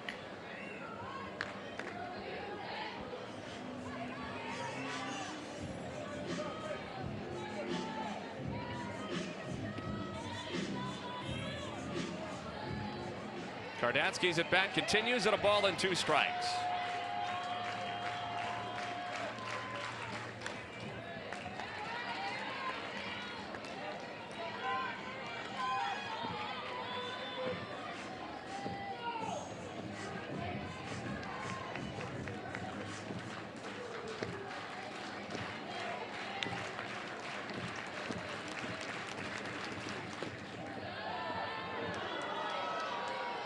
Alabama's gone 1 pitcher per game in this regional. Palazzi in game 1 against Upstate, Brisky against Belmont. Now Moten's first chance. High chopper to Young, 2 down.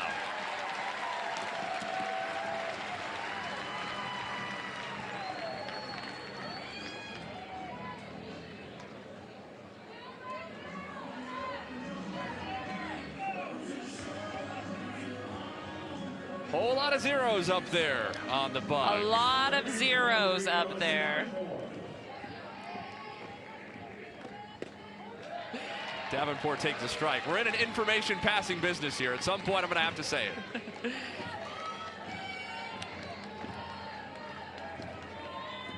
Davenport had a pop up to third her first time. And she's down 0-2. Yeah, I like this. After Kardatsky kind of went deep in the count, made Moten throw a lot of pitches, Moten comes right back and goes 0-2 right away. This would be the 17th zero Alabama pitching has put on the board in this regional. Just 5 collective hits against them. 4 of them by Upstate in game 1 Friday. Just 1 against Brisky off Belmont Bruin bats yesterday.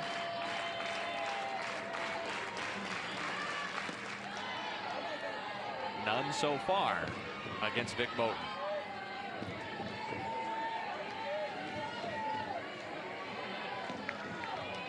Following Jocelyn Brisky's lead after she started 16 up, 16 down against Belmont. Palazzi put up 5 zeros. Hard hit to third. It's off the glove of Taylor, and the first base runner for Upstate. Where was Taylor playing? Looked just behind the bag, which opens up the possibility this could go as an error. If she was inside the bag, a hard hit ball goes as a hit. That's close.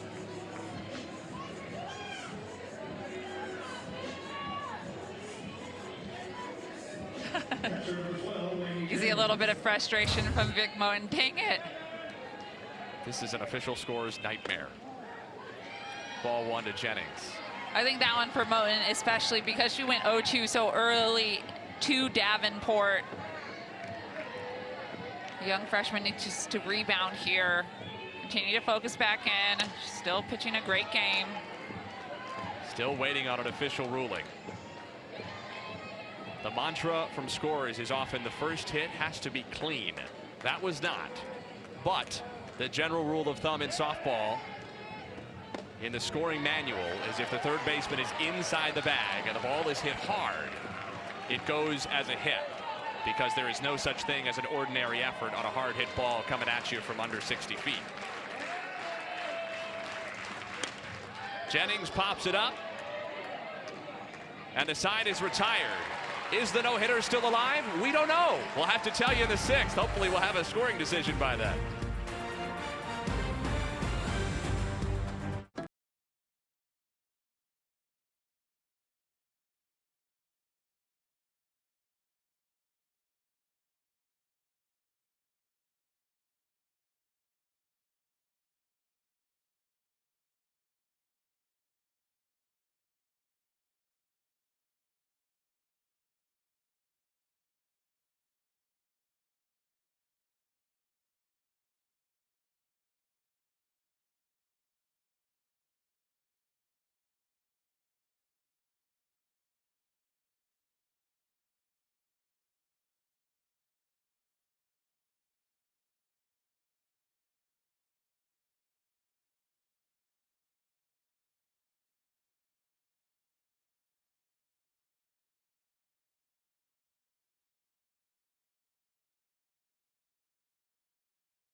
That celebration was for Vic Moten's bare hand play in the 4th inning, but it might as well have been for when error went up on the Rhodes Stadium scoreboard between innings. And still, Upstate is without a hit against Vic Moten. Garrett Griggs, the pinch hitter, leads off for Alabama and takes a ball. The official scorer took his or her time.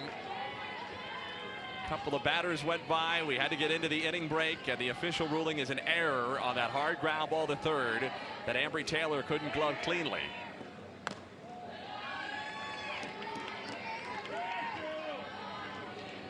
So maybe Vic owes a gift basket upstairs. Maybe Punch Moten owes a fist bump. That sounds about right. Yeah, although that's assuming that it was a carrot. Maybe Punch carries a big stick. And he had a little word up there. Said, you know what to do. He is Punch after all. Punch. For punch out, maybe? I like that. Should have asked him what his last name. Well, we're assuming his last name is Moten, I guess. Griggs into left center. Thomas with a leaping snare. Wow, Talia Thomas making a great play out in left center field, playing over in the shift, making the leaping over the shoulder grab and able to stay on her feet.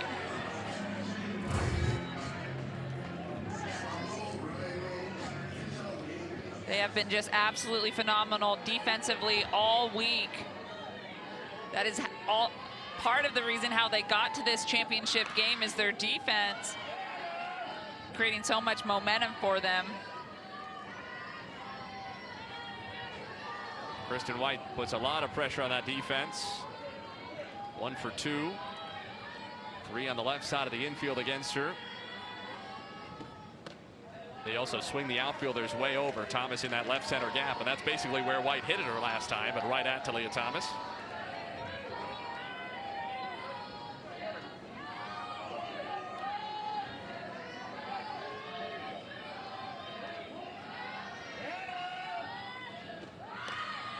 Three balls and no strikes. Not the kind of hitter Ashlyn Brown would like to walk in the number 9 spot. And Kristen White can flat out fly. Yeah, you never want to walk the number 9 hitter, or especially when they're a slapper and have good speed.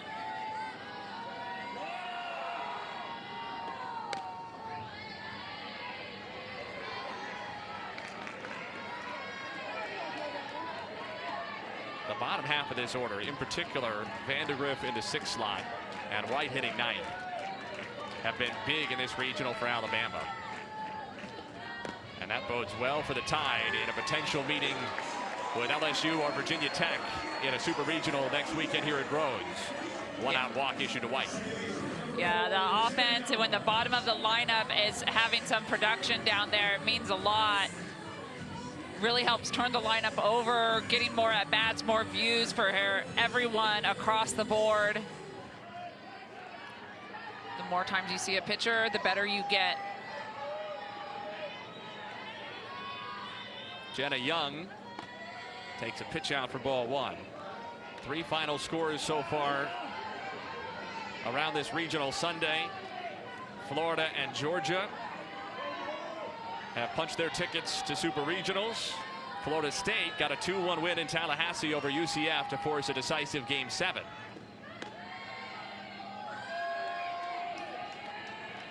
Texas is up big on Baylor. 6th inning of that game over on ESPN. They're 5 outs away from becoming the 3rd SEC team into supers.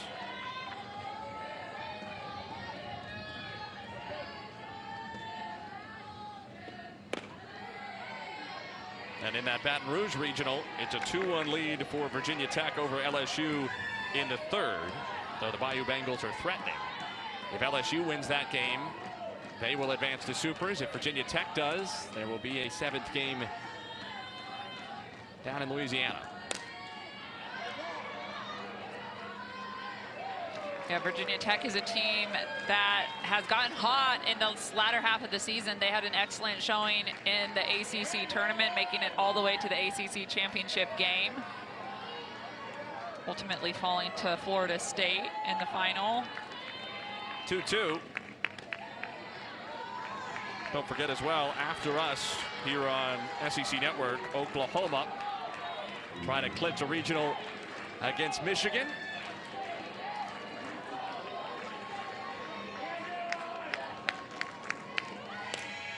Softly to 3rd. Davenport goes across to 1st for the out. White into scoring position with 2 down. And if you're thinking, you know, you guys have talked about a lot of different games. How do I keep up with all of them? Well, don't miss a minute of the action for the NCAA softball regionals. If you go to the 7 Innings live show on the ESPN app, we'll take you to the best live action. You can see every game and every big moment on the road to the Women's College World Series. Now Brooke Wells, who hit her 23rd home run of the season earlier. To right center, in the gap and to the wall. White jogs in to score. A 2nd extra base hit. A 3rd RBI today for Brooke Wells.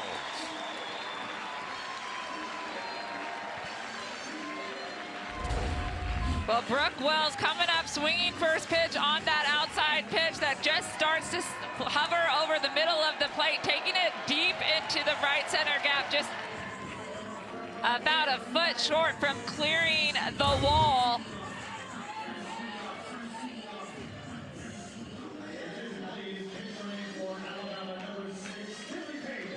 Kinley Pate takes over at second base.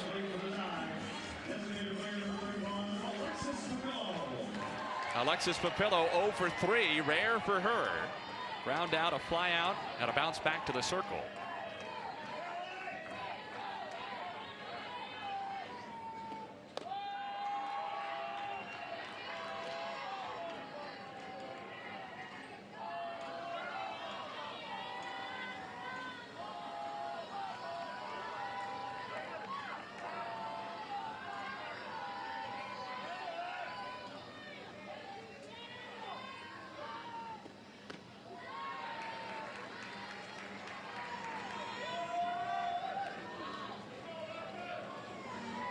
Vic Moten scheduled to come back to the circle in just 1 out.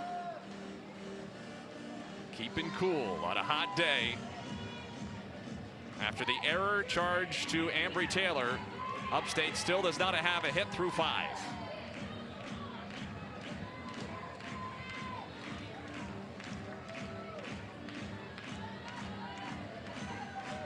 As though this Rhodes House crowd needed any more incentive to stay in their seats. I want to see that. Well, anytime a pitcher is throwing a good game, it's always fun to watch them have success in the circle. 2 balls and no strikes.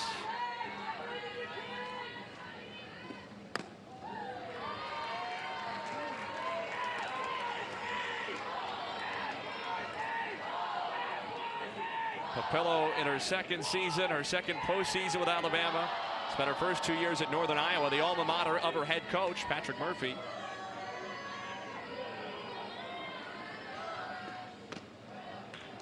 Ball 4 to Papillo, 2 on for the cleanup spot in the Tide lineup. If Alabama wins, it'll be a super regional weekend here at Rhodes with a winner of the Baton Rouge Regional. LSU, the 2-0 team going into the regional final. Virginia Tech had that early lead over on ESPN Plus in their first game today. LSU has taken over the lead, 3-2. Tigers on top in the third. Here's Larissa Pruitt, who entered for Anna Roman as a pinch runner earlier in the game, stayed in to play right, and she's going to get an at-bat here. Normally, if this were a tight game, you'd likely see Anna Roman re-enter. Yeah, this is Larissa Pruitt's first at-bat in the regional. Give her a chance to see what she can do, start to get comfortable. You never know who you need down the road in supers or who the hero could be. Obviously, they still have to finish this game first. 2 on, 2 out. A home state kid, Larissa Pruitt, in her senior season in the box for the Tide.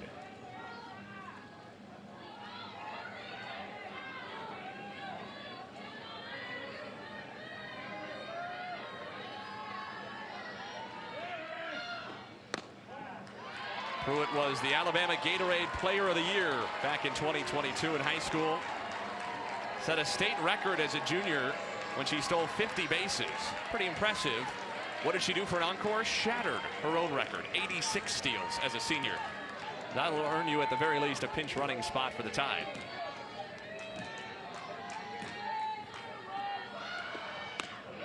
Ball 4, bases loaded. Bama had been walked only twice in the first 2 games of this regional. The Tide have drawn 8 free passes today.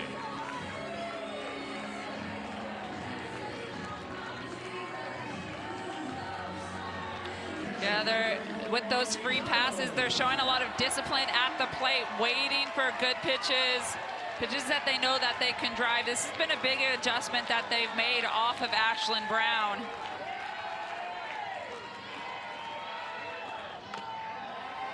Ball 1 to Marley Giles, another in-state senior from Clanton, Alabama, just 70 miles southeast of Tuscaloosa.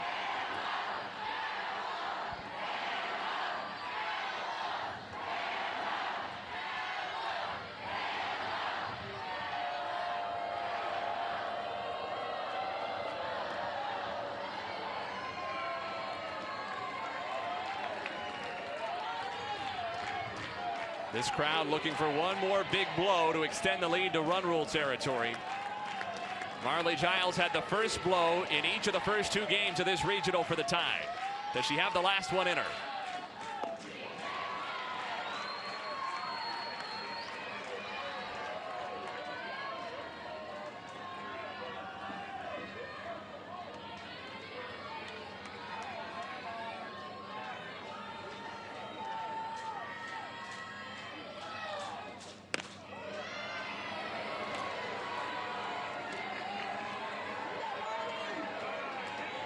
Giles had her 6th home run of the season to open the scoring for Alabama on Friday in the first meeting with Upstate. She does have a grand slam this year against USF. Wave and a miss. Brown gets the strikeout to leave the bases loaded, and that brings Vic Moten back to the circle as not allowed an Upstate hit through 5.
The NCAA Softball Regionals are presented by Capital One. What's in your wallet?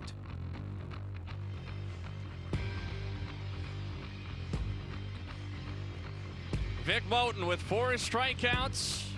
She has faced 16 Upstate batters. 1 has reached on an error. She has retired the other 15. Vic Moten's been absolutely great in the circle, doing it with her screwball, curve, a backdoor curve, a rise, and a drop. Making some good defensive plays behind her. Just 4 strikeouts, but inducing a lot of easy fly balls.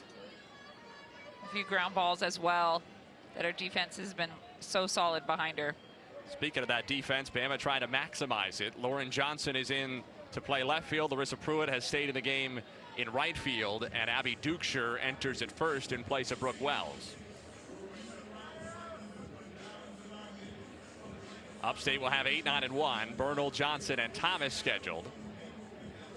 Robert Guest, our plate umpire, was just clarifying all the changes defensively with Upstate to make sure everybody's lineup cards match, forcing Vic Moten to stand out there in the circle for a little while. If she's going to get there, she will need to go all 7 innings.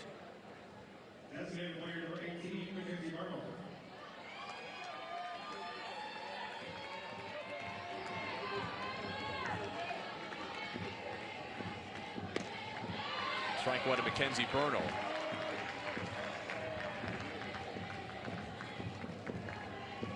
Wide out to right her first time. Line drive to center, and there's the opening base hit. Upstate thought maybe they should have had it in the 5th inning on the ground ball to Taylor. That went as an error. Mackenzie Bernal has a clean knock. Yeah, Mackenzie Bernal taking this rise ball on the inside corner that doesn't get elevated enough, right into shallow center field. Amy Johnson now bunts toward third. Taylor looked to second, throws to first for the out. 5-4 in the scorebook on the sacrifice. Almost a mirror image of yesterday when Jocelyn Brisky was perfect through 5 1/3 before the first Belmont hit. It wasn't perfection into the 6th for Moten, but a no-hitter, and it's broken up with nobody out in the 6th inning.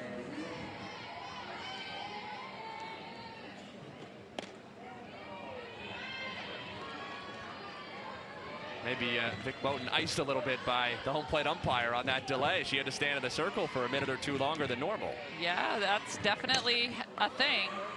High hop to Taylor. Quick on low to beat the fleet-footed Thomas.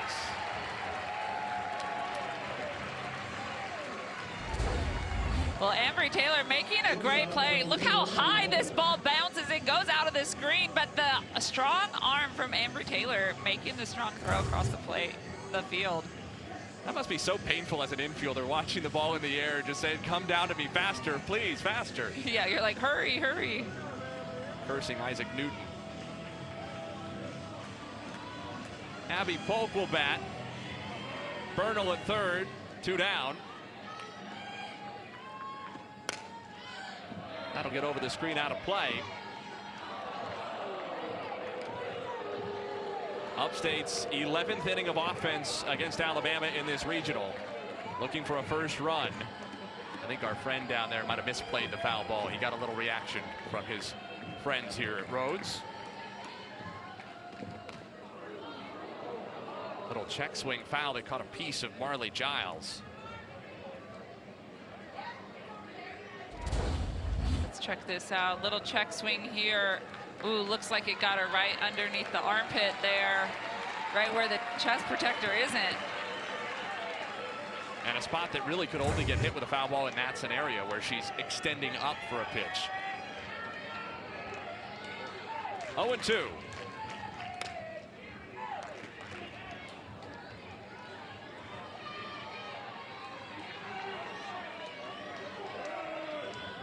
Even after Brisky's perfect game was spoiled yesterday in the 6th, she was able to keep a one-hit shutout intact. Moten trying to do the same. Polk chases high. The ball gets away. Polk is not running to first. Giles chased it down to put the tag on her. Our home plate umpire, Robert Guest, did not make a signal. Now he says foul ball. It didn't look foul, but Abby Polk reacted like it was. She did not take off her first. Patrick Murphy wants an explanation. Yeah.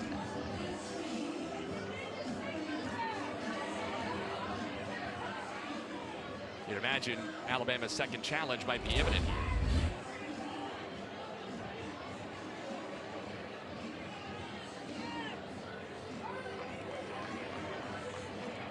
She takes the cut here. Gosh, it's really hard to tell. Polk foul, and I should correct myself, that's not a challengeable play. It would be challengeable if they were trying to change a foul ball to a foul tip, or a ball that was ruled not to be foul to a foul ball. But in that situation where it's a standard foul ball, you cannot review it and say it was not a foul ball at all. In part because the headache for the umpires, it would be trying to put runners in the proper positions. Polk chases the 5th strikeout for Moten. 6 innings, scoreless. So Vic Moten going with the high rise ball after the foul tip. Way up on the outside corner. 5th strikeout of the day.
3 tickets punched to the softball Super Regionals next weekend. Texas, Florida, and Georgia, all for the SEC through to the final 16. Super Regionals getting underway on Thursday across the networks of ESPN. Alabama is 3 outs away from joining that trio. The Tide bat first in the top of the 7th inning. Audrey Vandegrift rolls one over through the right side, a base hit. It's been that kind of weekend for Vandegrift. And she has a leadoff single in front of a pinch hitter, Monty Hubbard, coming up for Alabama.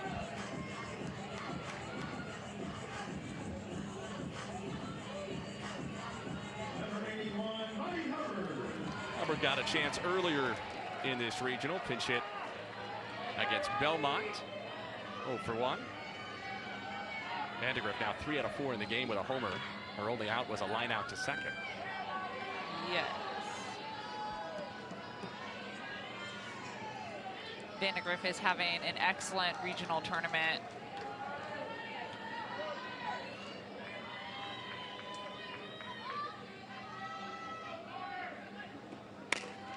To third, Davenport wanted to go to second, but her only play was to first because Christopher was a long way for the bag and wasn't going to get there in time, especially because Vandegrift is so quick on her feet. So Hubbard retired, but she moves Vandegrift into scoring position with 1 out. An Alabama win would secure a Super Regional here in Tuscaloosa. LSU, a potential opponent there, has a 4-2 lead in the 3rd inning at home over Virginia Tech in what would be a clinching game of the Baton Rouge Regional for the Tigers. Outside of ball on Salem Hawkins.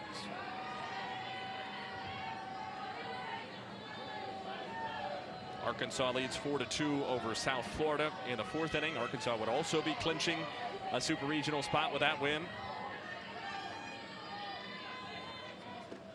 There's a scenario where the first 6 teams to qualify for Supers are all from the SEC. We have 3 already. Alabama, Arkansas, and LSU all leading in what would be clinching games.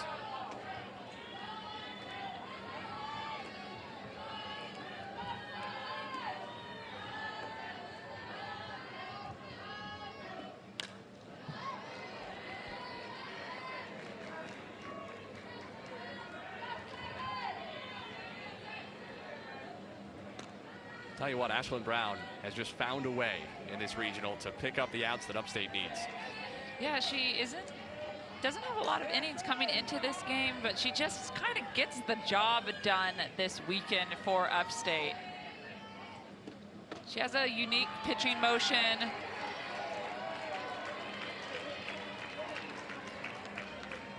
Keeps the ball somewhat low.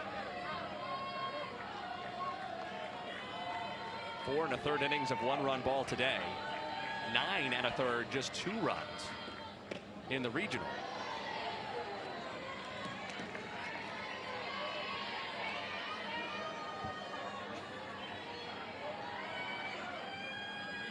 Hawkins is 0 for 2, a line out and a fielder's choice. Vandegrift at second, 1 out. Ashlyn Brown's payoff. Hawkins toward the middle. Vandegrift leaps it and takes off around third. Audrey Vandegrift streaking home. 7-0 Bama on an RBI single by Salem Hawkins. The first hit of the regional for Hawkins. Yeah, you know that hit for Salem Hawkins felt good to finally get the first one under her belt on the inside corner, but she just drives it up the middle. What's impressive is the leap by Audrey Vandegrift over the ball. Hawkins picks up an RBI. She's pumping up Hawkins right away because Salem Hawkins had a big old slump. She was 0 for her last 24 going back to April the 25th against Tennessee. Sometimes getting that first hit is the hardest out of a slump, and that's a good sign for Hawkins going into a potential Super Regional and a good sign for Bama's offense. You know, bottom half of the lineup having production is a key component to advancing through regionals and Super Regionals. Holly Beth Brooks, the freshman pinch hitter for Bama. just north of us here at Road Stadium in Northport. 1 out of 5 at the plate in the regular year. Got shout-outs from the players we talked to Thursday for being the funniest on the team and doing so much to help them from the very front of the dugout, especially at the SEC tournament last weekend. She gets her moment here.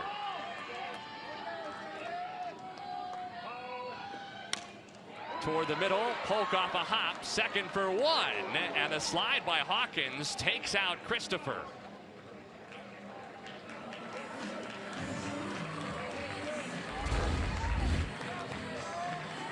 So just a soft liner, but that's the slide by Hawkins to the back of the bag. She just continues through and takes out Christopher, but she's okay. It's one of those moments we talked about it as you see White re-entering to run the bases. Earlier in this regional, sometimes the mid and low major coaches not so used to video replay. In the SEC, that's a challenge on that slide 11 times out of 10. Yes, absolutely.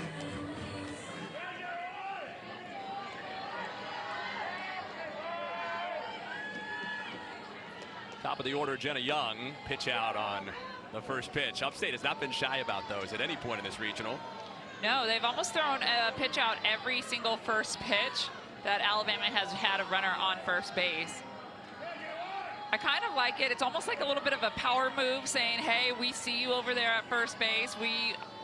We know you're a threat to steal.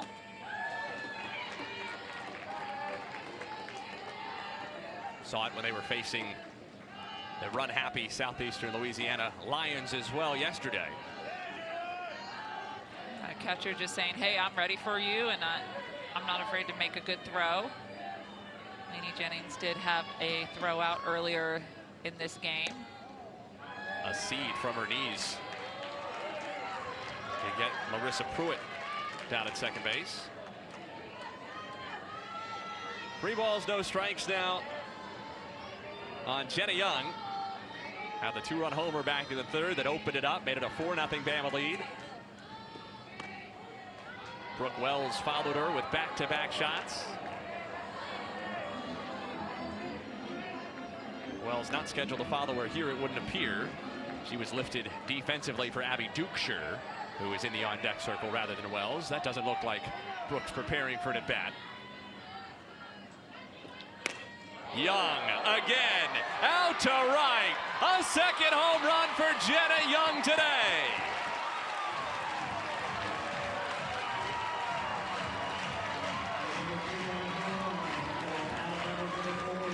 Jenna Young, a multiple home run game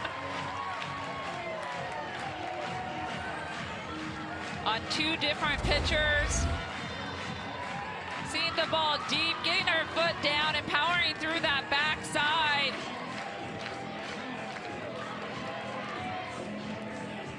Just a beautiful piece of work there, beautiful swing. That ball is way gone.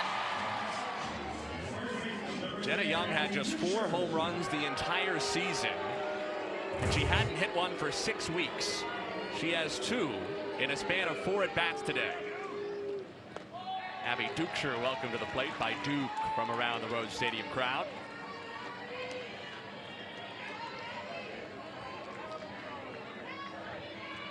Freshman out of, rather senior I should say, out of North Dakota.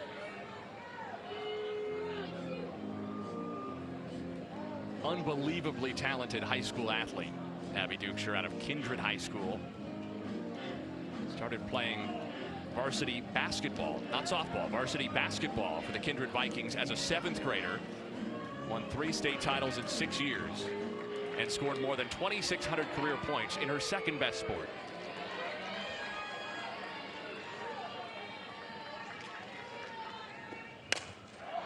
Into center, Thomas with the catch, and that sends us to the bottom of the 7th. Last wrap for Upstate.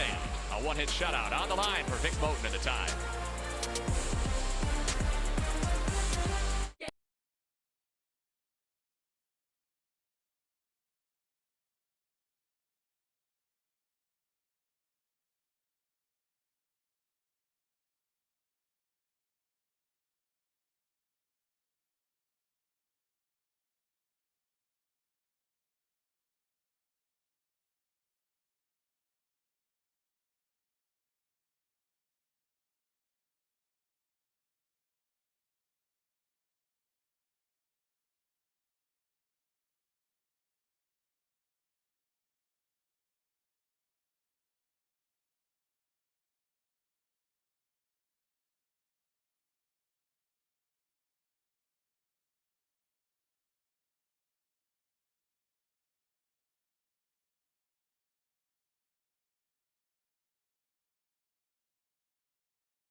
Let's take a look at today's Capital One rewarding performance. Who else but Vic Moten? 6 scoreless innings, just 1 Upstate hit. Yeah, Vic Moten was great all day today with the rise ball, the curveball, and the drop ball, and of course the barehanded play. You don't see that every day. Vic Moten out there having a great day. 5 strikeouts for the freshman pitcher in her first appearance in the NCAA tournament. And she and her furry son will watch the 7th inning from the Alabama dugout, so Patrick Murphy can give a chance to senior Ailey Johnson. Alabama with a win would host a Super Regional next weekend here at Rhodes Stadium against the winner of the Baton Rouge Regional, either LSU or Virginia Tech. And of course, all those supers on the networks of ESPN. Ailey Johnson, the senior from Fairhope, making her 11th appearance this year, her first since March the 28th against North Dakota State, a postseason chance for the senior. Yeah, 16 innings pitched on the year, 18 strikeouts. A really solid pitcher, but when you have a pitching staff with Jocelyn Brisky and Vic Moten, sometimes it's hard to get some time in.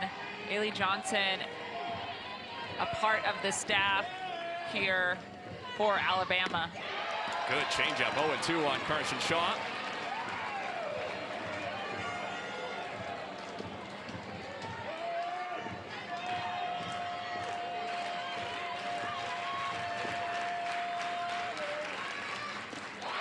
And a 3-pitch strikeout for Ailey Johnson in her first outing in a month and a half. Ailey Johnson with the back-to-back changeups to Carson Shaw, coming out, doing a great job so far.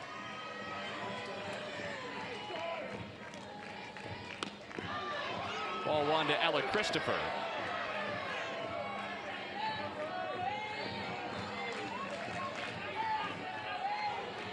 For what it's worth, Ailey Johnson did pitch the final inning of a combined perfect game back in March against North Alabama. She had a strikeout in a 3-up, 3-down frame. Here trying to finish a 1-hit shutout after Vic Moten got the tie through the first 6 frames.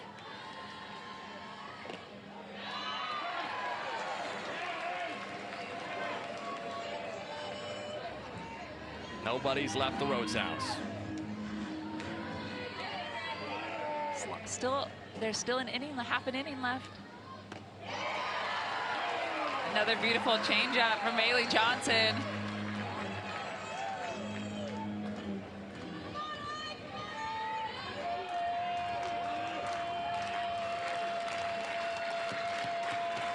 Two and 2. Christopher to right field. Pruitt on the charge with a diving catch.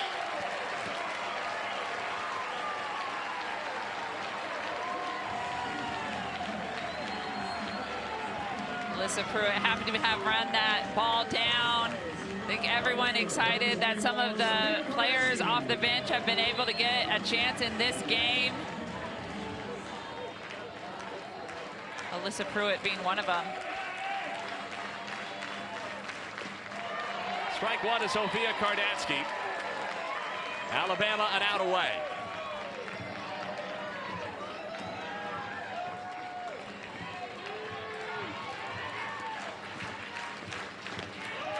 Oh, 2. They say when the house is a-rockin', don't come a-knockin', but LSU might not have a choice. 1 strike from a Rhodes House Super Regional.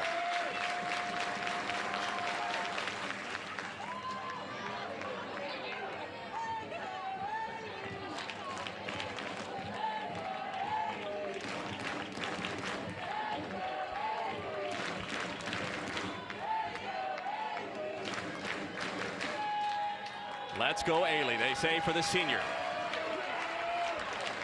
Bama needs 1 more. Off the glove of a diving first baseman, Dukeshire, a foul ball, just narrowly.